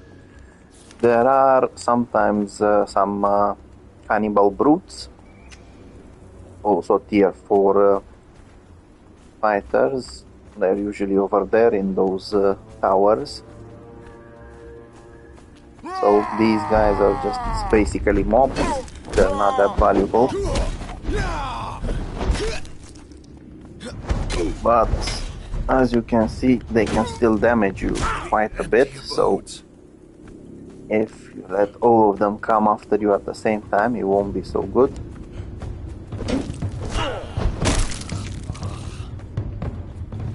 Yeah. Once you get to this place, you might hear some drums in the background. Don't worry, there's nothing extra dangerous or extremely dangerous coming after you. It's just what they're using over here. Okay, she wanted to kill me. Well, she did want to kill me, but she nearly managed to. As I said, I am a bit disappointed, to be honest, by my heavy armor. I'm actually taking way too much damage from the Dafaris. Now, from time to time, you will find some journals which can teach you some new emotes. Now, let's see. Sometimes over here you might find some named trolls. Named crafters. Now this guy is useless. This guy is useless. If you want, you can knock them down, as I did. If not, you can kill them.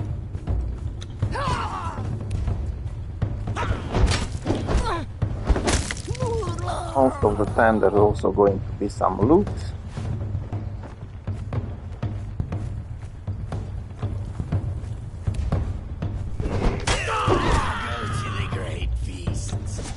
So, as I said, down boy.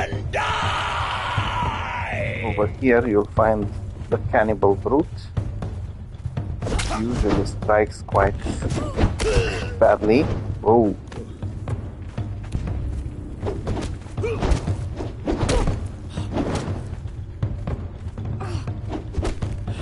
So, make sure to time your stamina. There's also some knowledge you can learn from here, especially skipping 1 and 6. You will find them back here, and they unlock a couple of things which are useful most of the time, like the hearty feast, or that salted pork. Of course, there's also going to be more loot. Don't be afraid to take whatever you might need. Now, usually over there is the Pit of Yog, their god. From time to time there's a named alchemist spawning. And that guy could be very useful, unless you already have one. Your heart will be eaten. So I'm starting to get really annoyed by these guys. They seem stronger than usual. I'm not even getting that much damage from Tugra, and He is one of the strongest. I'll just grab that cannibal brute later, in case I don't find anything better. Hello. Bye bye.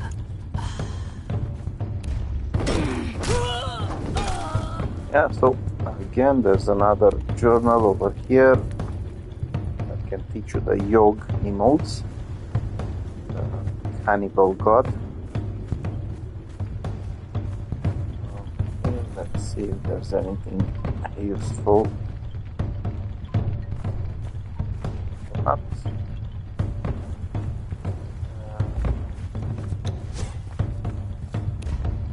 This guy would be a 3.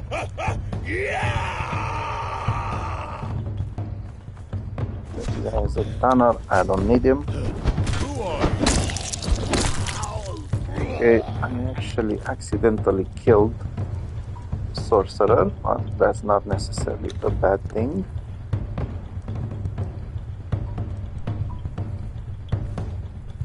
Yeah, so fortunately, one of the things they will drop is sorcerer's calls. You can still exchange those for some obulus coins, and they will drop the scroll of Skelos Cultist.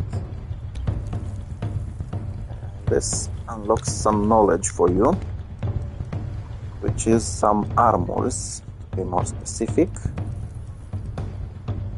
Get this, the Skelos Cultist Master. It is, however, an epic armor, so you won't be able to craft it just yet. But if you ever want it, you can get it like that. And also they will drop Skelos Cultist set pieces like the hood or slippers or something like that. They're not really that good, they're just black light pieces. Okay, this guy is useless. Yog, take me. Now again, there should be a cannibal brute over here and a sorcerer. Both of them useless, unless they actually get me. The empty abodes.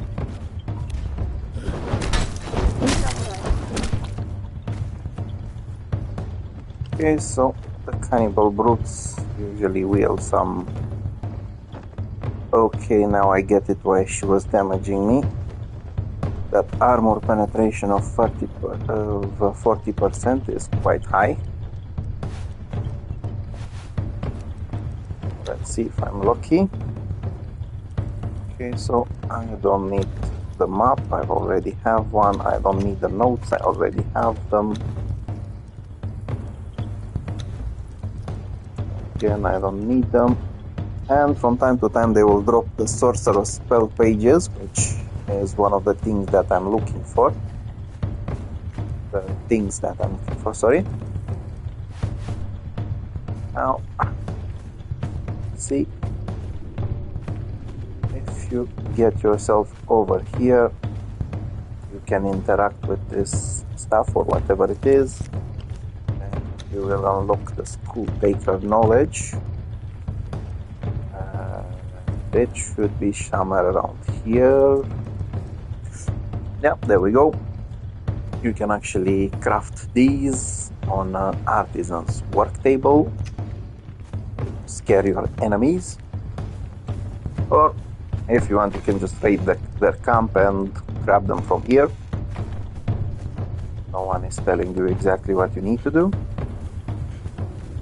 So let's see, I think there was a cannibal brute I left over here. Might as well.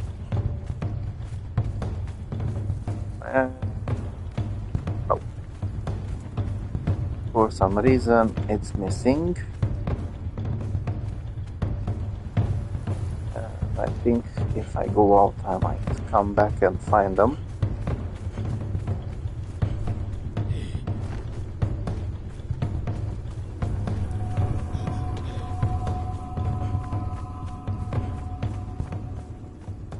Sometimes the game can be buggy. If you leave that place for a little bit, the trolls that you knocked down are not there. But if you go a little bit further, they might just actually pop up again. Well, it looks like the cannibal brute refuses to. See, I think I did knock down.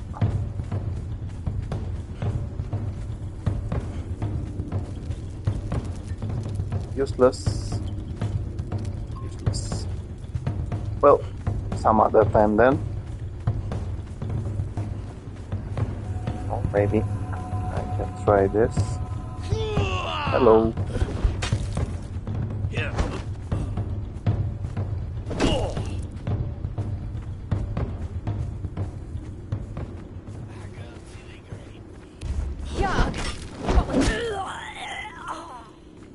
So I'll just swap direction for a little bit, going the opposite way from where that cannibal brute was. Not too much though, because there are some hyenas over here, and they're annoying.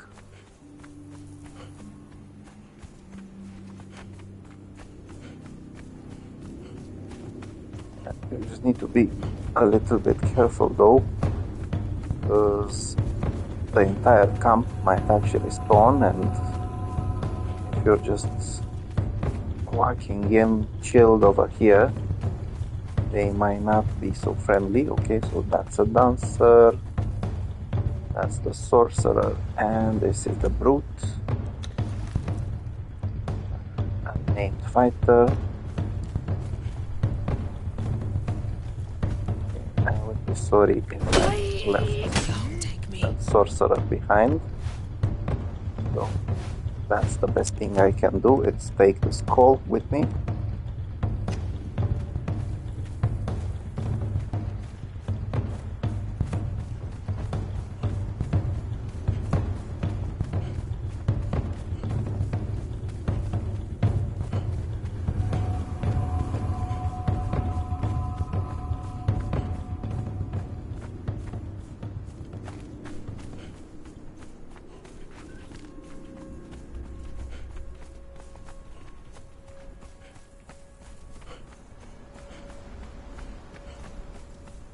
So if you want to farm only this place, you can actually get yourself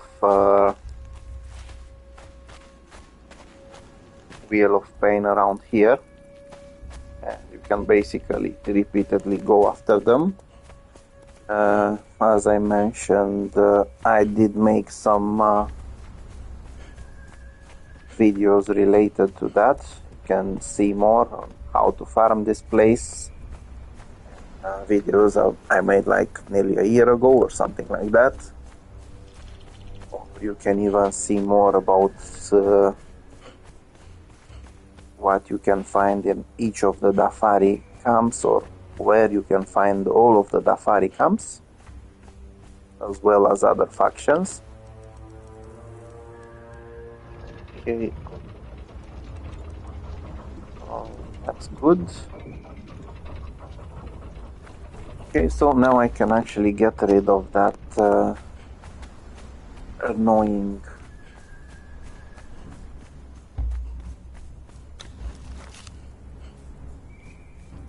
piece of binding that I had, and I can get the dead woman's dresses, which is not a bad deal.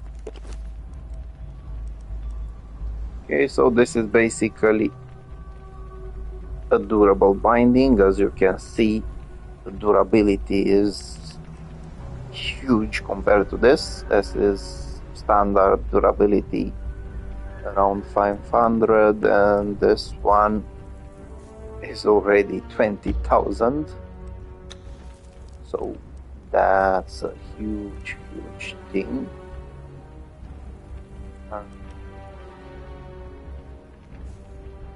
Okay.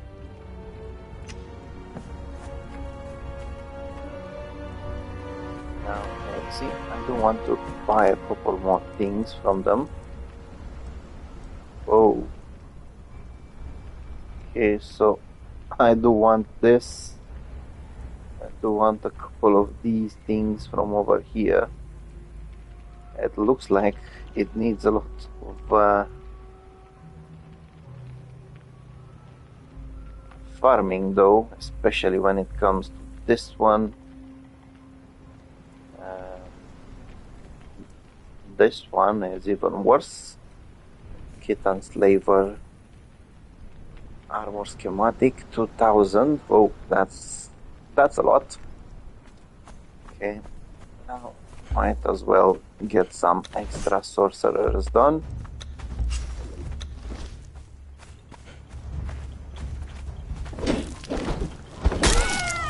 Bye bye. Come on, Mr. Sorcerer or Lady Sorcerer.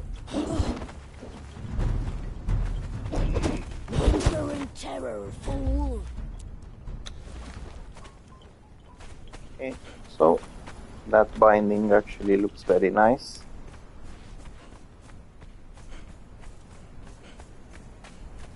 But the reward looks even better.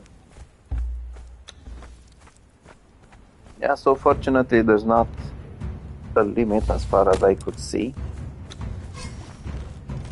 when it comes to the items. So basically, if you want to get yourself more of the bindings or more of the truncheons, you can farm quite a lot of these guys and then get whatever you need.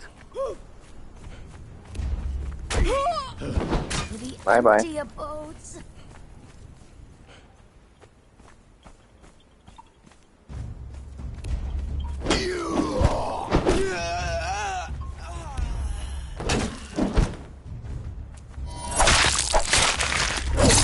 So one of the good things about the fatality is that it will make you invincible when you're applying it,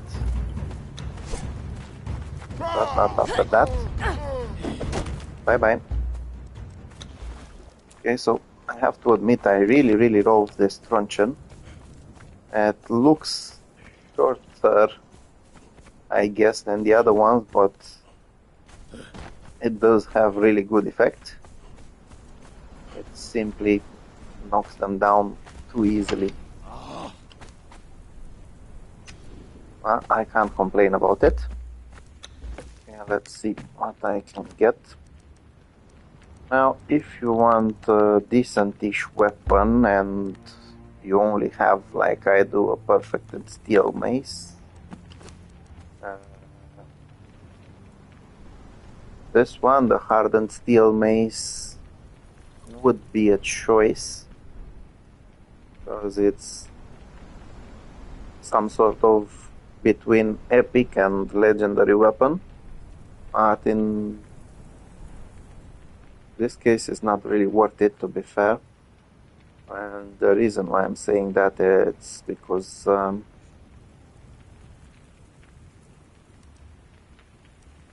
there's another way of getting it, or getting better weapons from enemies. So I might as well unlock a couple of things. As you can see, you have some schematics.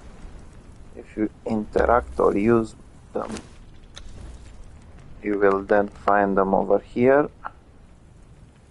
So let's see where the Pikachu exactly they are.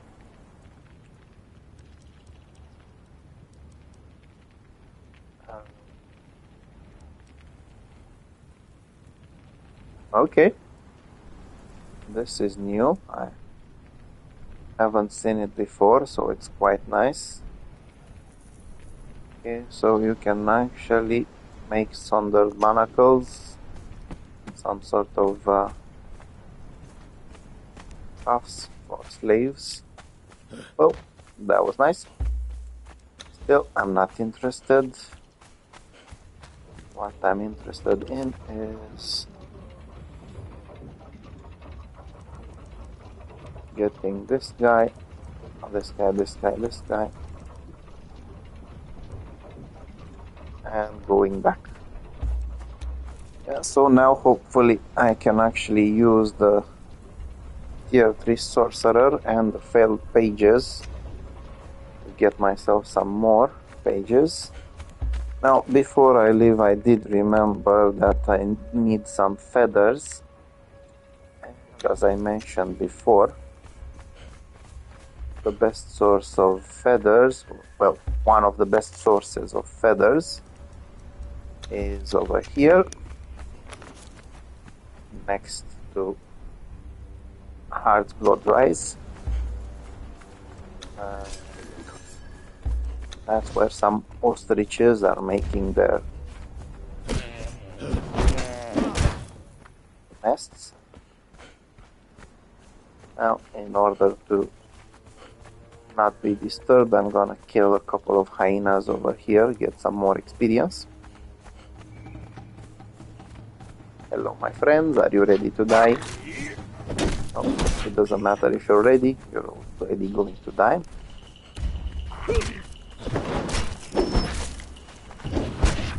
Yark will have your soul!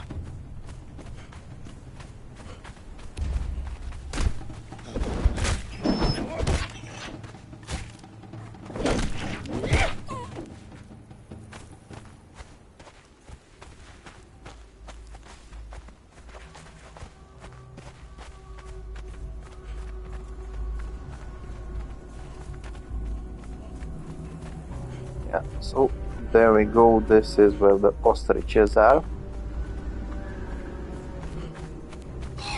Or emus.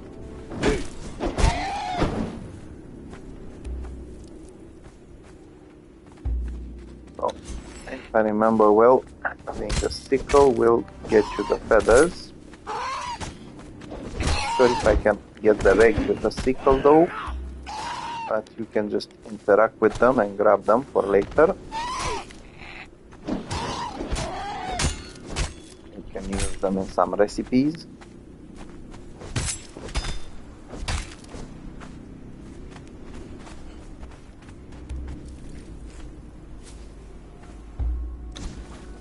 See, at this point, at some point the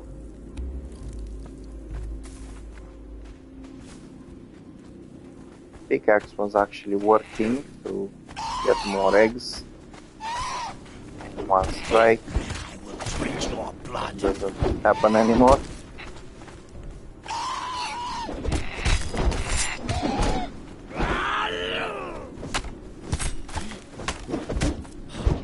So usually they're supposed to go after your follower. Apparently these guys don't like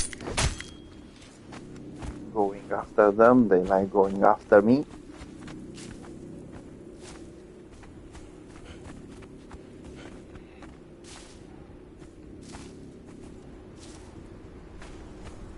Yeah, so that should be enough.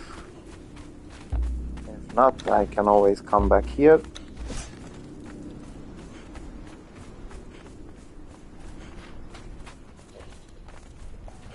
I also needed some feathers to make some really nice arrows, especially now that I have the gaseous orbs.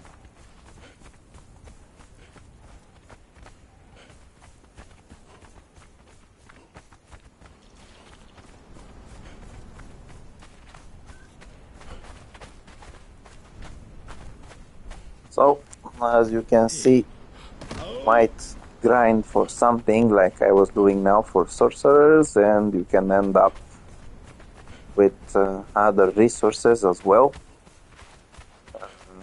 You just need to know exactly what you're lacking and what it's not so easy to get, or it depends, because some things are easy to get later in the game but harder to get earlier in the game. So it's up to your judgment, basically. Like, I found these bricks. I didn't necessarily need them. I just take them out of reflex. because I could easily make them. Especially now that I have a pickaxe, I can easily harvest 150 stone, and then I have those 30 bricks.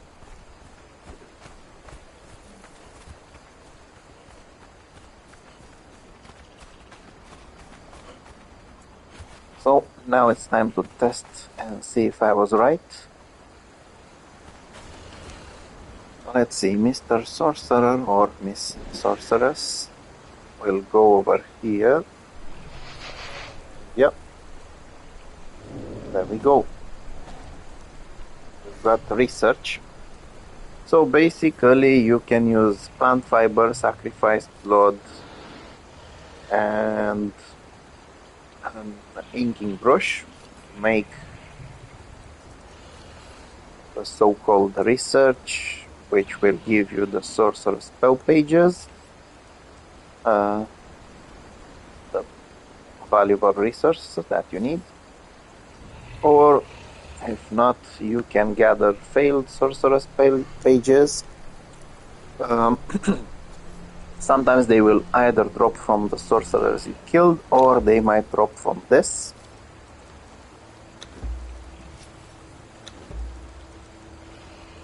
Or if you're lucky, you can get the exact page.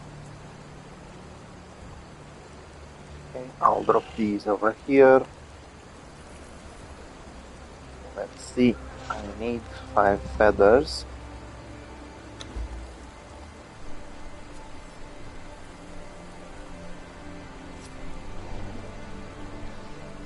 And some feral flesh.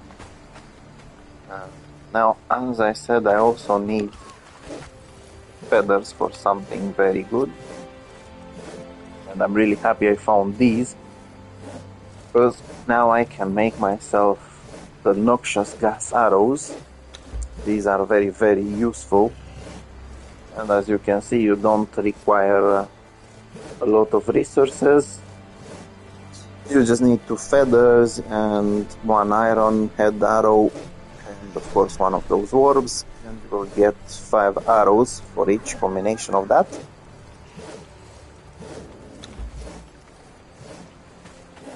Now,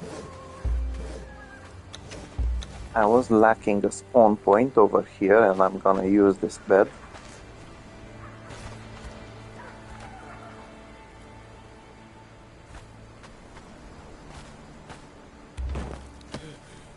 Okay, so basically the reason why I want to use the bed is because I already have a bedroll over here. You can only have 2 spawn points at the same time. The bedroll and the bed. So basically now, in case I die anywhere, I can either spawn here or I can spawn here. So let's say I'm coming over here and I need to get back to that place. This is the best way to respawn.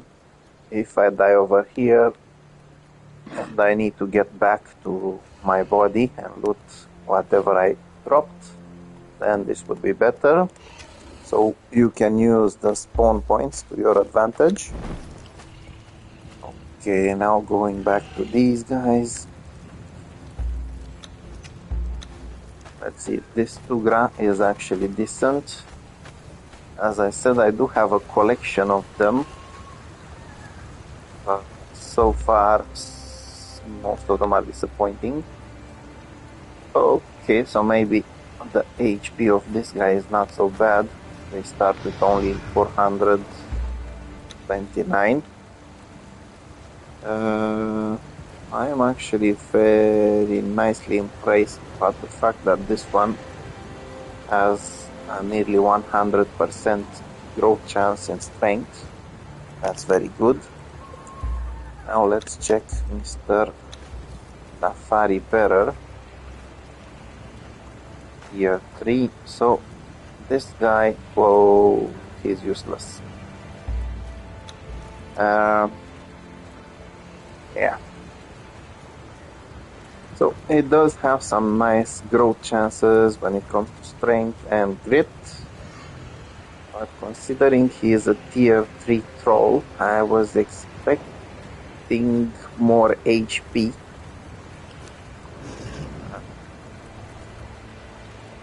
This guy is simply disappointing, to be honest. Really, really disappointing. But there's nothing I can do about it.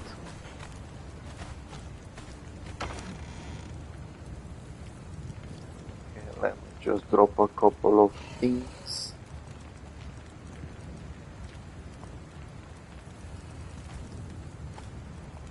Now, when it comes to coins, gold coins can actually be used in various things. Silver coins at some point can actually be exchanged. So into gold coins, so you can keep those as well. If not, you can just grind them up like I did, and then in a fire cauldron you can make some alchemical base. Now I just remembered that I have unlocked a better version of the the fireball cauldron, so I might as well upgrade very soon. I just need to get rid of a couple of things, like this one and the ropes. I'm not going to use them, but I will save them just in case. Also,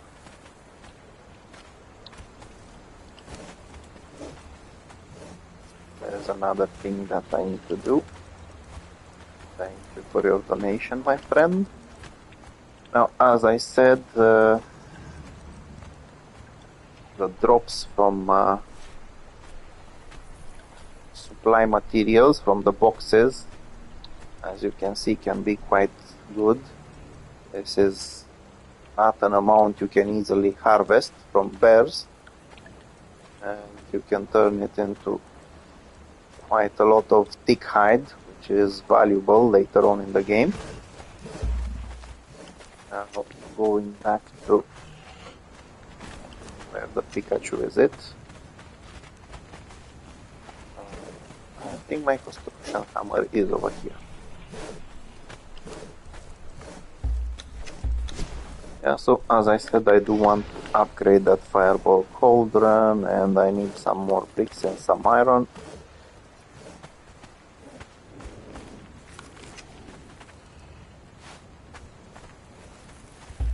Might as well take this one.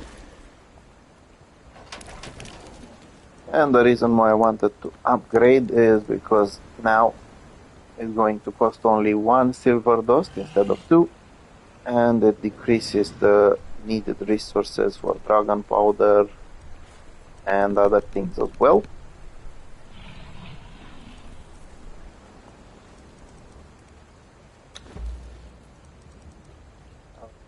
Okie dokie.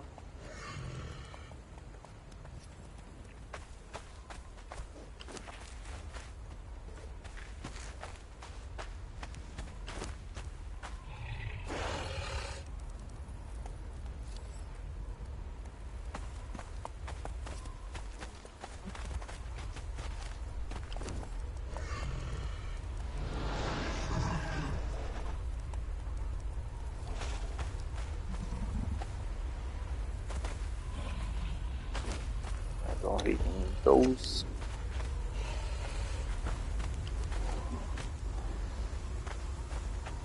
So I'm not sure what to do first. Yeah, so I just got some eggs. Some time ago I did unlock a new knowledge you can find over here in the survival tab. And if you go down, you'll find primitive cook, and you will find a stove. Now, regarding that, there's also a journey called chef. So this starts with unlocking the bonfire knowledge. which is also over here. Then you need to cook some meat in a bonfire. Not 100%, that's mandatory. Let's see if we can trick the game a little bit.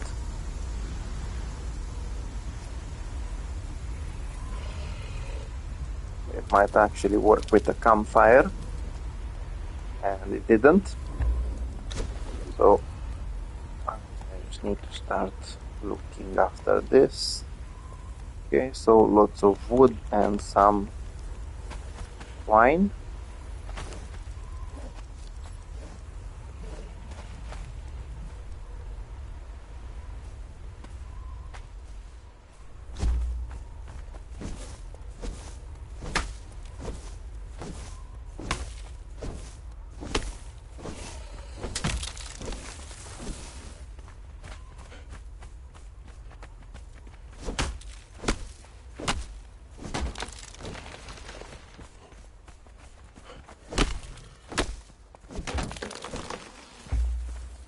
And there we go. I have a bonfire.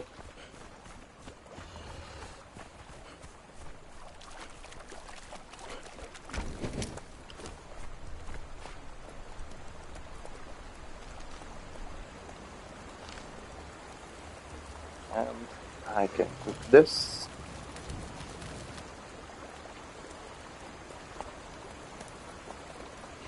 Okay, I'm starting to think that this guy doesn't like me.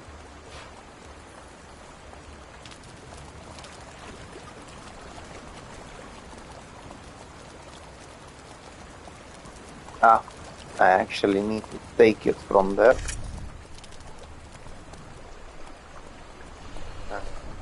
Quite a strange concept, to be honest.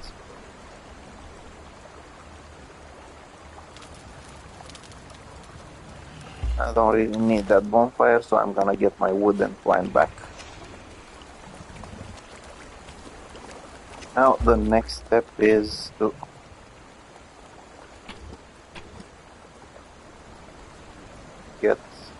unlock the grinder knowledge. In order to do so, again, you need to come over here, only this time it will be on the stone tools, and there we go, you have the grinder. I already showed earlier, you can find the grinder over here in general, and you need some branches and bricks. Then you can place it. This time it says it needs some stone. Okay, so that's 100 stones I'm going to give to it. And it will basically turn that stone into salt, which is used for cooking. Now the next step was to unlock the fisher knowledge. Again, I didn't unlock it earlier in the game, but it's going to be here under primitive cooking, and there we go, the fisher knowledge. Fish trap, shellfish trap, and things like that. And I've already placed the traps over here. If you want to see how I did it and what they cost, I did it in the beginning of the episode. Okay, so I'll take those.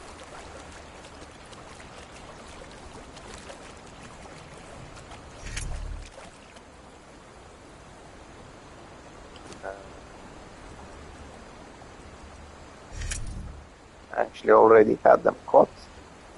So if you didn't get the step done, you can just pop it in back there and take it back. Now we need some dried meat in a dryer. You can find the dryers in the general section. It will cost some shape, wood, and twine. And I have one over here. Now basically I mainly use it to dry wood, because I can get dried wood, which can be used both as fuel and in insulated wood. Or if you want, you can just place some meat.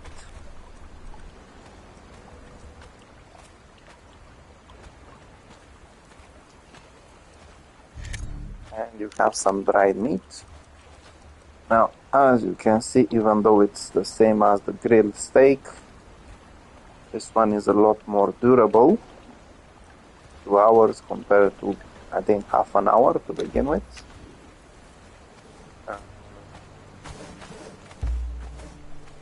The next step, if I'm not mistaken, is to unlock the snow knowledge.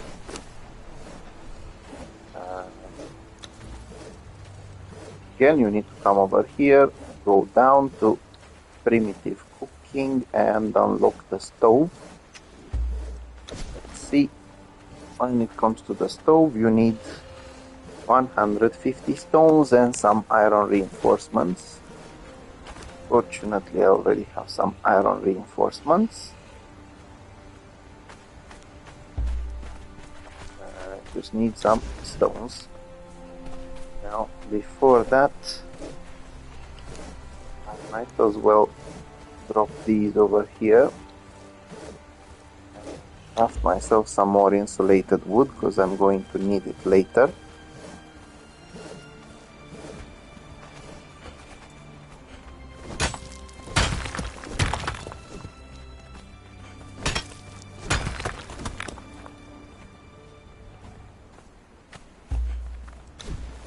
That's basically my stove. Let's see, I'll just place it over here next to the sorcerer. Now, if you want, you can have the stove as it is. I've already unlocked earlier some recipes, as you can see, of specialist cooking.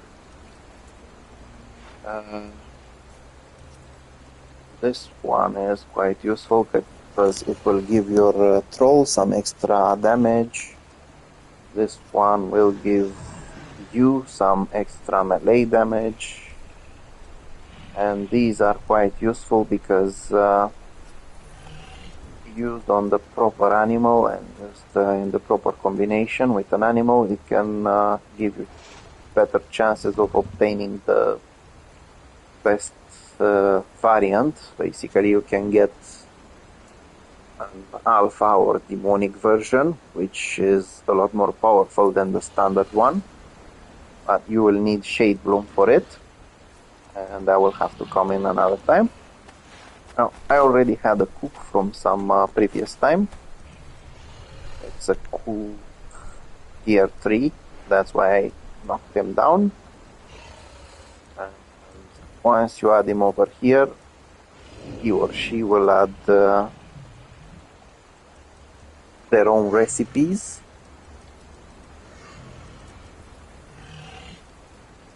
So, next I need to cook some fish strips. And as you can see, I need one of each type of fish. I will use some wood as fuel. So you need to press craft and then this. Now, one of the reasons why I got those eggs is this savory feast. So I'm just gonna drop these here, the eggs here. Let's see, the next step in the chef journey is to eat a fish meal, which basically means eat the fish strips. And it will give you some exquisite meat. Now, my advice, this meat you will actually need it later, not necessarily for yourself, but in order to use it in some shade spice recipe to grow alpha versions of some animal. So save it until later. Now I am going with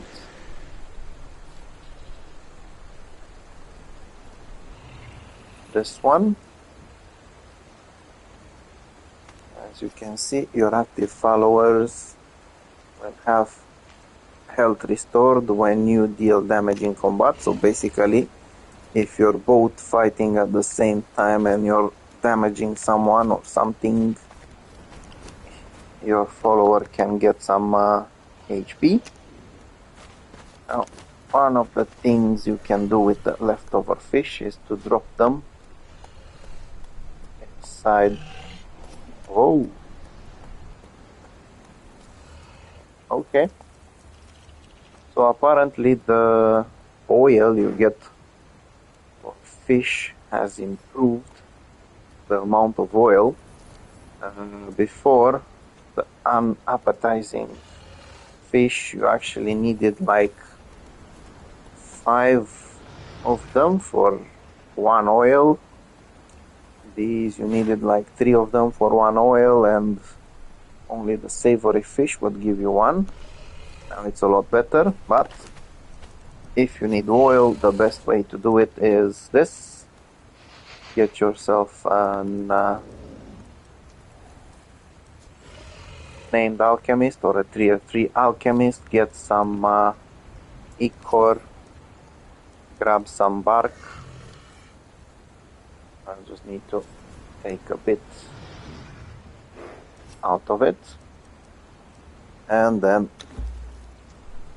for 1 bark, for the price of 1 bark and 1 ichor, you actually get 5 pieces of oil, which is not bad, to be honest. Let's see. These are going back. This is definitely going back, and now since I have a name throw, I can turn those branches into some wood.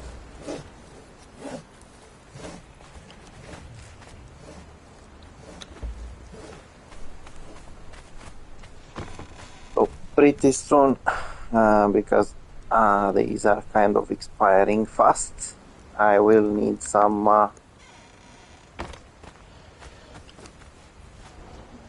storage box. I think I already unlocked an insulated box or whatever its name is. Yeah, preservation box. I do need some resources that are not available in the area, so it's going to be a little bit tricky. These you will actually need a lot of them later on, so if you have the chance to craft them, do it. You will also gain some experience points while you do so.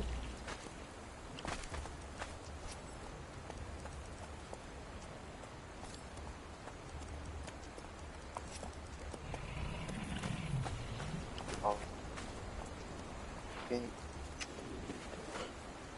I don't really need these.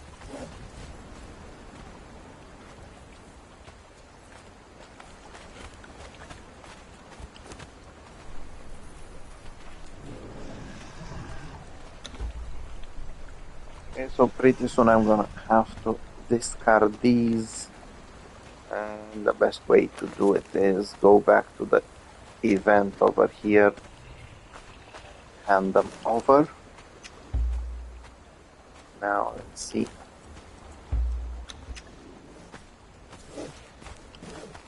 I want to visit some neighbors in the area to see if I can do a couple of extra things. Yep, so I just remembered, now I do have the feathers to get this upgraded one more time, and I also have the spell pages, which means I need to sacrifice an animal that will give me feral flesh.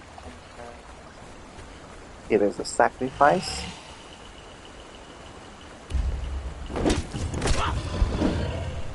Thank you, my friend.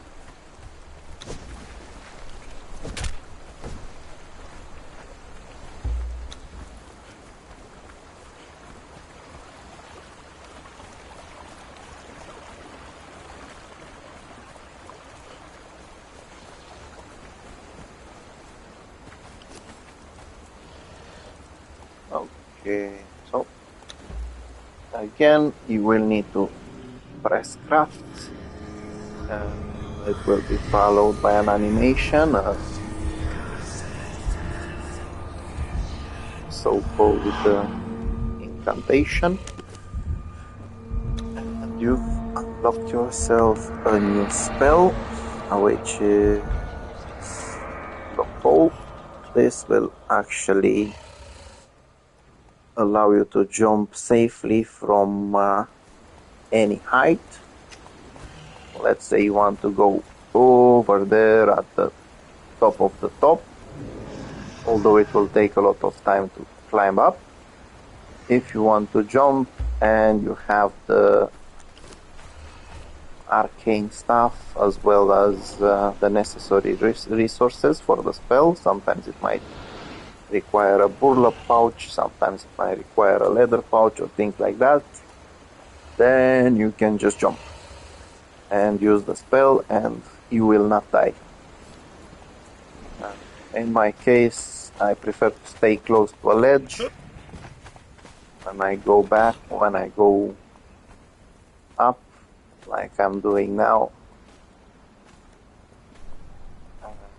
and if I want to go down, since I'm close to it, I can just grab onto it. Just make sure to never be out of stamina, otherwise it's going to be fatal. Now I do have these.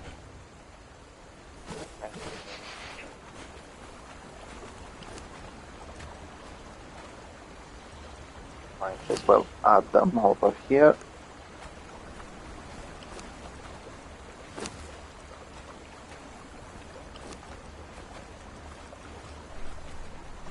Yeah, so as I mentioned earlier, if you have these and you have at least one compost inside it, you will get fat grubs, which can be used for fishing. In my case, I don't really bother that much to fish.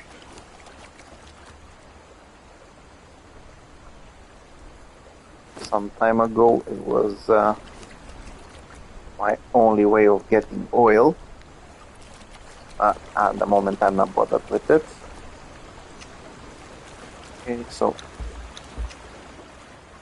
as I said, I am planning to visit two locations. One of them is over here. It's a small camp of the Sons of the... No, not Sons of the Desert. I can't actually remember their name exactly right now. Dogs of the Desert.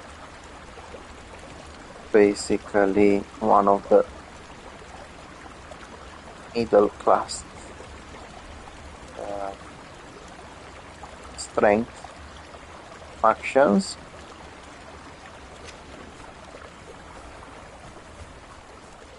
The worshippers of Jebel Sag, the hyena god. The reason why I want to visit them is because usually there's two sorcerers in the camp.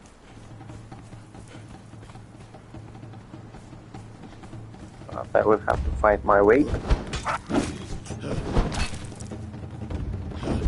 Your heart will be eaten. Scavengers are here.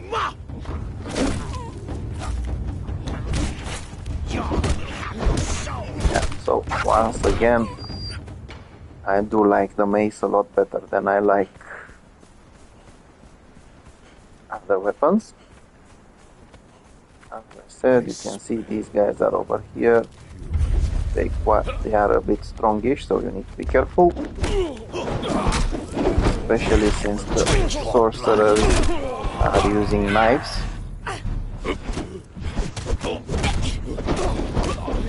So that's a main sorcerer.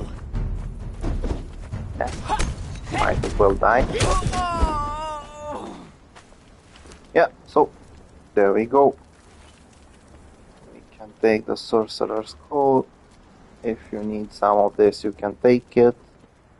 One of the valuable things they have is steel weapons, which you can actually dismantle. This one I've already covered. They can also drop some guardian pieces. Usually these are supposed to be valuable. Okay, so I've got a sorcerer spell page, which is good. Now let's see, this guy also dropped a steel weapon. And where the Pikachu is the other... Ah.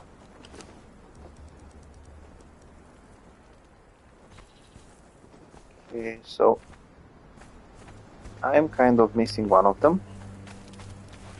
Now, usually I mention this, on these tables you might find some sorcerer spell pages. And I wasn't looking. Okay, so apparently this guy is in the ground. Again, I found some steel poniards. And I found some sorcerer spell pages, sorcerer skull. This time I was luckier and I got an iron guardian leg. And let's see. No. No. Yes. Yes. Okay, so it's perfect. I got some of those, some letter pouches. I'll keep them for later. Apparently now when you open those you can get findings and things like that. Now, since I am in the area and I have some of these pieces very close to this place, over here, up there, where you see that flame, there's actually the place where you can unlock golem construction, one of the knowledges. I think it's considered part of sorcery. I'm going to visit it. Okay. So if you want to get there and you are in this area over here, you just need to get rid of some hyenas.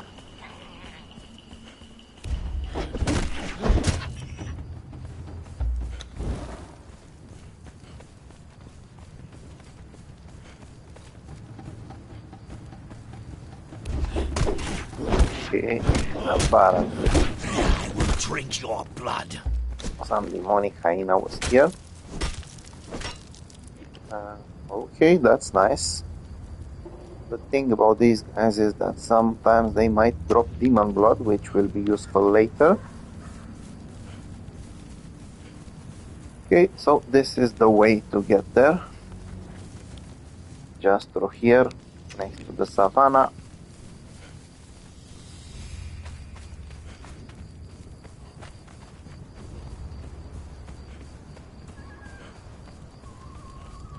Just need to get higher and higher. Now, at this point, unfortunately, there will be some NPCs at Mechamos' spire. The thing about these NPCs is that they are fighters, Conan Exiles. They are quite strongish, let's say. And while they are neutral towards me, if my Thrall comes in here and he is set on aggressive, he will start fighting them. Now, about these guys, is that they're actually defending the traders. Got this guy over here, and this guy over here. Now, them traders are related to this place, the Transportory Stone, which basically is a way of getting yourself into a dungeon. You will just need to find 30 pieces of blood crystal, which can be found on some creatures. That will be some other time. Now, since I am here at the Mechamosis spire,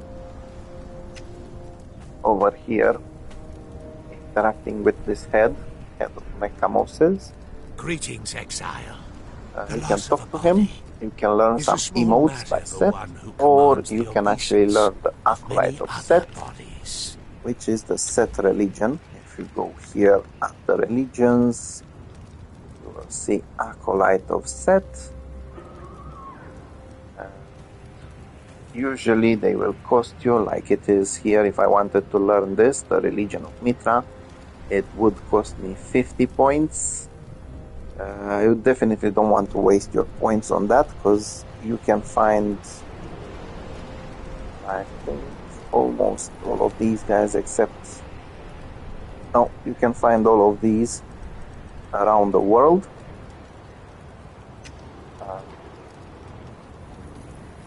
Okay, so you can learn this. And one of the good things about this religion is that you can make yourself antidotes. Even better than that, you can craft something called snake arrows, which have poisoned effect. I already have something that replaces that, so I'm not bothered. Now, another reason why I came over here are these pieces, Guardian pieces. Some time ago, with the Age of Sorcery in Conan, the golems were introduced. That's what this dungeon is over here, and the traders related to it. It's filled with golems and kind of a story for them. And you need to come to this guy called Master Carver Huang, road has brought you to me. and by I am a sculptor. pressing Learn Golem Constructor, you've now unlocked the knowledge for golems. As I said, you will find them over here at sorcery. As you can see, you can add brimstone to some pieces that you can craft. If you don't want, you don't need to. Usually I unlock this one, which allows me to build the stone pieces. This one, which allows me to add a weapon or a tool to it. This one, unlocking the guardian, the iron pieces. And then this one, which allows me to add tools or weapons, as well as this one. Basically, there's three main types of golems: stone, iron, and crystalline. Sorry. When it comes to crystalline pieces, usually you can buy them from this guy or some other rare piece for broad crystals. It's not necessarily the best choice. Or you can come over here to where I went earlier, to Howler's Load, where you can find those sorcerers, and you can farm those guys for a bit, getting the pieces. Now, once you've unlocked that knowledge, you are now also able to craft the Guardian Assembly Station and Golem Workbench, which are basically these two. This is the Guardian Assembly Station, where you can actually assemble a golem, and this is the crafting bench, where you can craft the pieces. If you want to see more about that, I actually have a tutorial about it, how to craft and what you need, and all sorts of stuff, which makes it a lot easier, because at least this way you'd know what to expect. I will be honest with you, early on in the game, crafting those golem parts, I don't think it's worth it, to be honest, to be fair. And the reason is because it will require quite a lot of iron or stone or various things like that. And there's no point for you to waste them.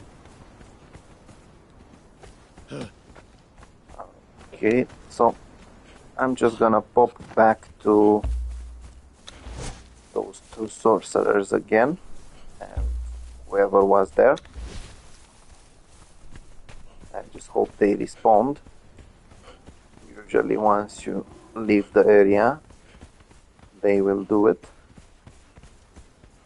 Fortunately, the annoying hyenas didn't. Yeah, so there is a chance that I can get some more pieces, or at least some more Sorcerer's Pro pages. Stop. Hello, my friends. How are you?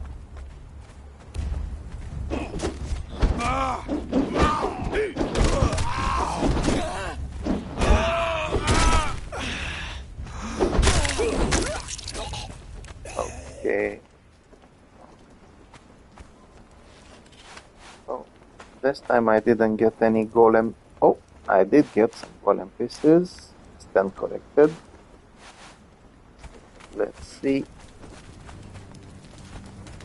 I didn't get any spell page over here though. But I might be lucky after all. And I was.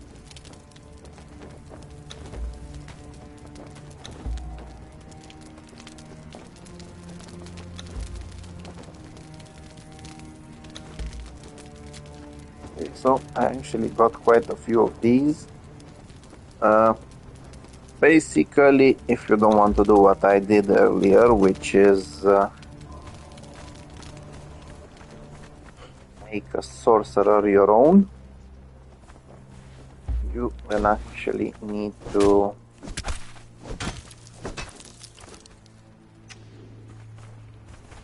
farm these guys. But it's not really bad, as at the same time you're getting these, you can get the weapons, and you can also get the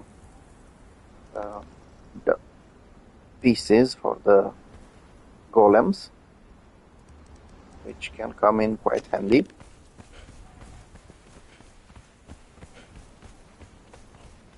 Now, I want to see if I can upgrade the Tome of Kurak a little bit more. If not, then that's okay as well. Because I've pretty much done most of the things I wanted to do during this sprint.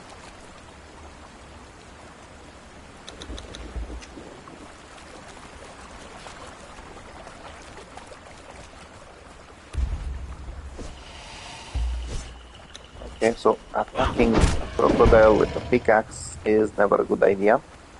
I remember that one.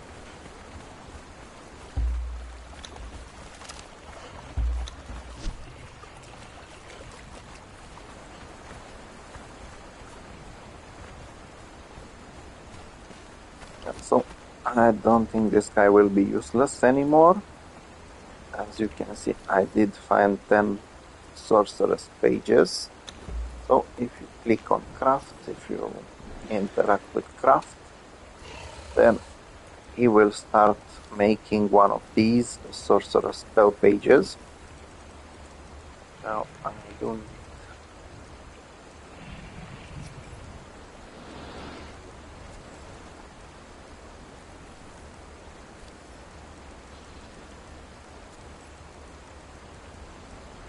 Okay, so basically, in order to, where the Pikachu is it?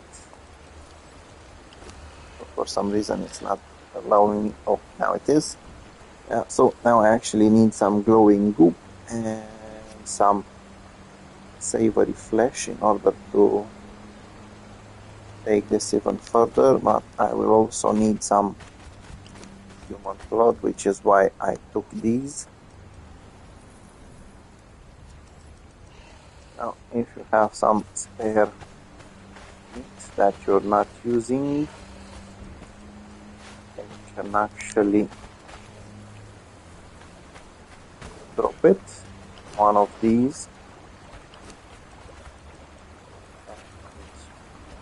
As you can see, it has a longish timer, but once you add it over here, that timer decreases a lot. Still, if you want to make it even better, you can split them.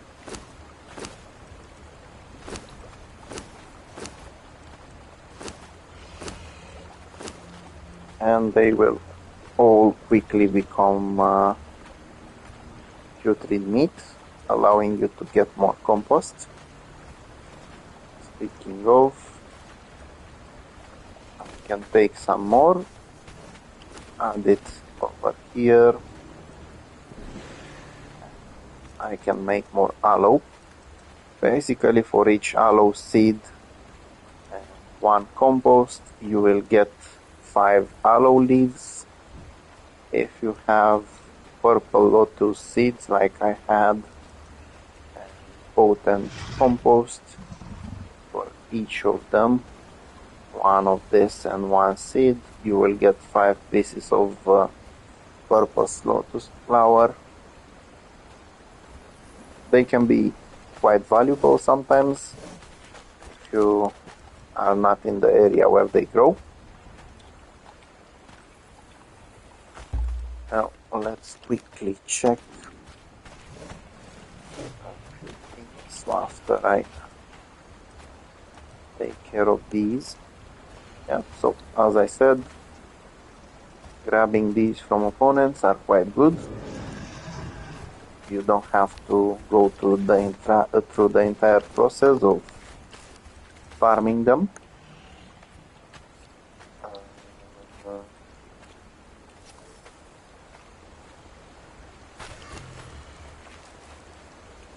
Okay, so I'm gonna grab my construction hammer.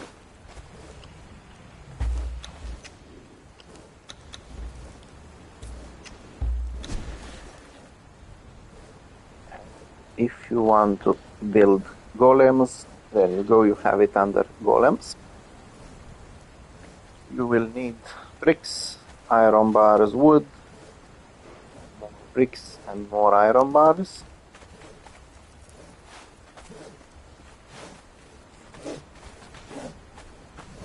So basically I just need to get some wood.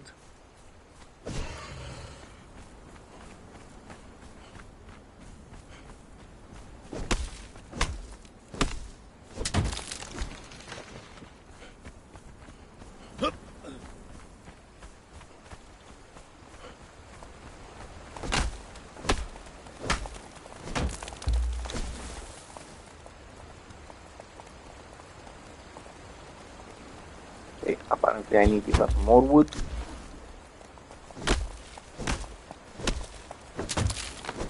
And that's perfect.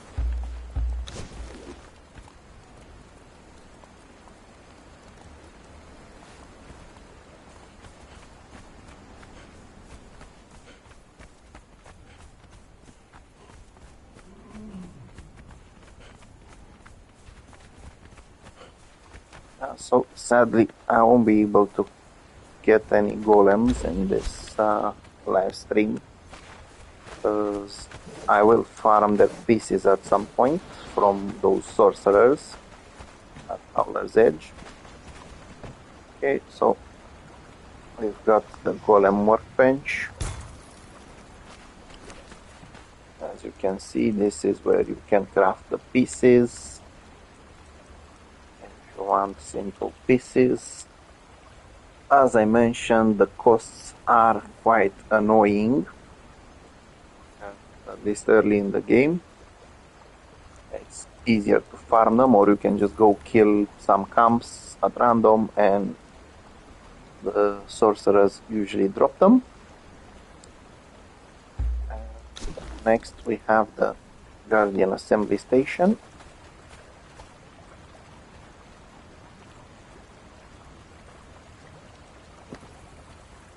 Okay, over here you basically pop in parts. As you can see, it doesn't have to be necessarily the same thing. It can be an iron part, then a stone part, then another iron part. It can totally be random. Stay over there, my friend.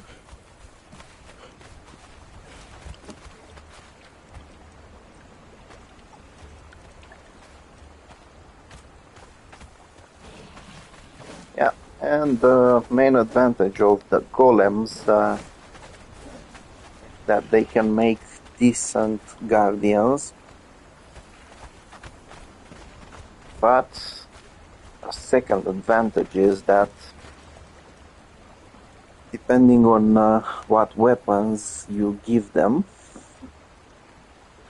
or tools, because as you can see, you can give them a sickle, they can harvest things for you. So basically, if you're let's say with stone, if you're getting a guardian with one normal arm and the second arm as a sword, this one will definitely be a defender, act strictly as a guardian. If you get one with a sickle though, you can actually add some plants in their inventory to tell them what exactly they need to grab for you. If they have a warhammer, whether it is iron or it is a steel one, or even better hardened steel, once you get to crystalline, then they will grab some stones or iron for you. And if you give them a two-handed axe, great axe, they will chop wood for you.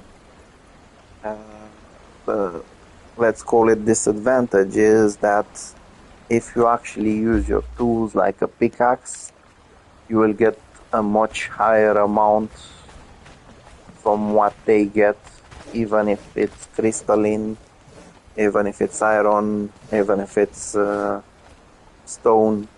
They won't be able to gather as many resources as you. That's a little bit disappointing. I'm not sure exactly how big the difference is, but it's still disappointing. And even between themselves, I would expect the Stone Guardian to get a lot less than the other ones, but that difference is also small.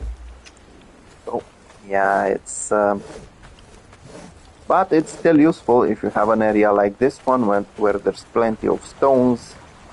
They can also kill that crocodile for you that's over here, and if you leave them around, if you have like 3 or 4 of each, they can actually harvest decently for you.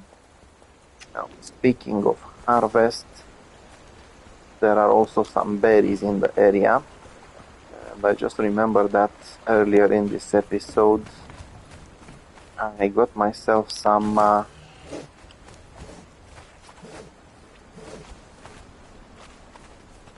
stove unlocked, but I was missing something.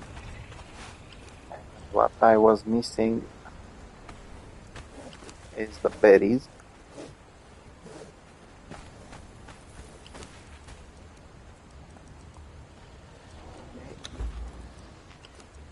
So, just like aloe leaves or basically anything that's plant related, you need the sickle. You can grab yourself plenty of berries as well as seeds and plant fiber at the same time.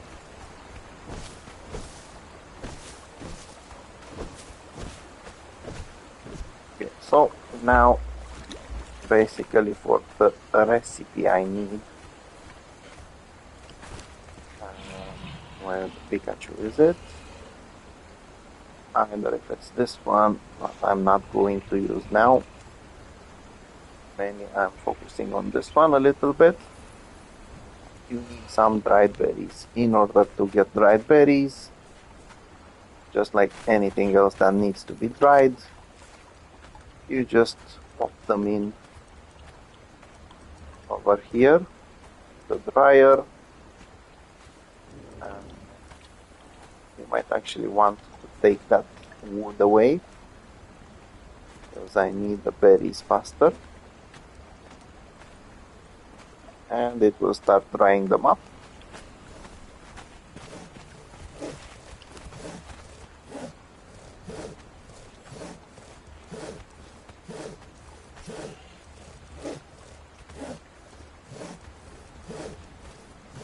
Now, as I mentioned, the dried wood can actually be used as fuel. And let's see. Now, I do have plenty of seeds. I just remembered I have way too many seeds. So there's something I'd like to do with them. I think I have some more over here. Again, way too many.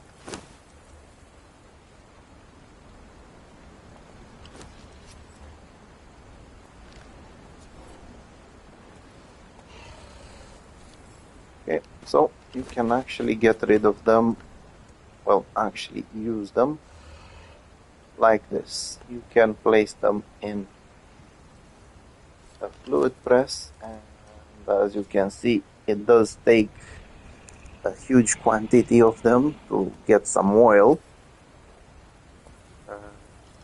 but it would be a waste to just throw them around. So you can actually use this. Let's see.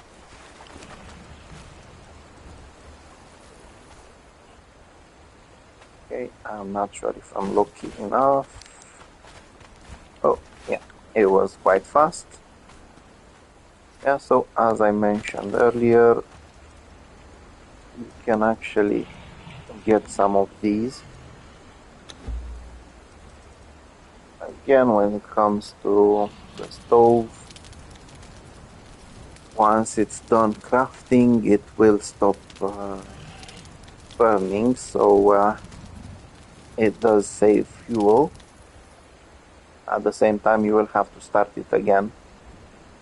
So one of the advantages of the dish that I've made, the savory feast, is that you'll get more concussive damage.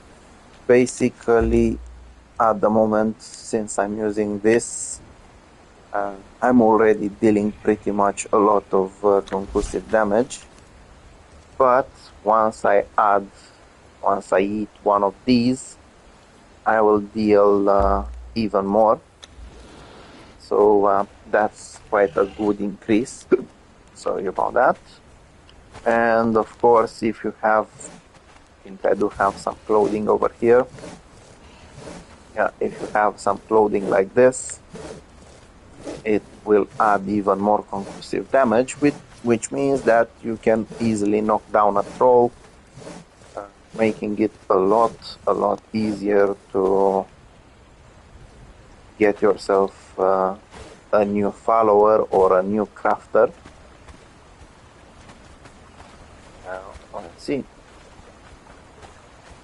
Again, I also did some farming and some fishing during this episode. One of the best ways to combine both is to have at least one piece of compost in each of the compost heaps. So basically, if you want to get plenty of these guys, you just need to craft as many of these as possible, compost heaps, and place them on the ground. Then just add one compost to it, and they will start making fat grubs. You can use them in two ways. You can pop them into a tanner's table, and if you have a named troll, named Tanner, or I think it even works for a tier 3 one. You can just turn each 10 pieces of fat grub into a piece of silk. Well, there are plenty of other ways of getting silk easier than this, but it is also worth it if you have, like, I don't know, 20, let's say, then you don't need to worry, because you can add all of them at the same time and get a decent amount of silk. This way you don't have to end up going in the places where spiders are crawling. Now let's see. Again, you can use fish to either cook it, or you can simply turn it into oil, as I am doing right now. Yeah, so this is pretty much it for this episode. As you could see, there are plenty of useful things to be done, like learning sorcery over here, going through the Shellback Hollow to the Cave of Kurak. You can come over here at Necamoses' Spire to learn the Set religion and also learn the golem construction knowledge. You can use places such as these and have a farming camp over there. All you need is a Wheel of Pain and preferably a slaver or a taskmaster, and this will make your trials go faster. Now, this location was even better now for me because there's currently the event of the witch hunting or sorcerer hunting, where you can just knock down sorcerers, or if you don't want to knock them down and you kill them, you can take the schools over there, and you will get this as the main currency for the event. The ancient obulus for each skull. You can get 5 pieces. If you actually turn in the live sorcerer, you will get 50 pieces. So it's a good thing that it's placed between this camp and this camp of NPCs, because you can get one sorcerer from there, one sorcerer from here, and you can easily make 100 ancient obulus instead of just 10 if you kill them. And you can actually get these and many other things, the dead woman tresses, or let's see, the tiger's truncheon, which are legendary items, quite valuable. So this is pretty much it for this episode. I hope it will be helpful for you. As I mentioned before, this is a slow play. I'm not going too fast at it. This is why I'm already at level 46 and I'm still dealing with small issues. I'm not trying to do too much. As you can see, I barely have a decent armor. There are various ways of getting better one, especially at this level. If not, there are ways of leveling up faster, but that will have to wait for other episodes. As I said, this is a slow play. So thank you very much for watching either the live stream, or if you're going to watch the video once it gets posted on my YouTube channel. And in case it helps you or you need more advice regarding something, you can always leave a comment. You can always share my content or like it, and I will surely appreciate that gesture. So I'll see you next time. Bye bye.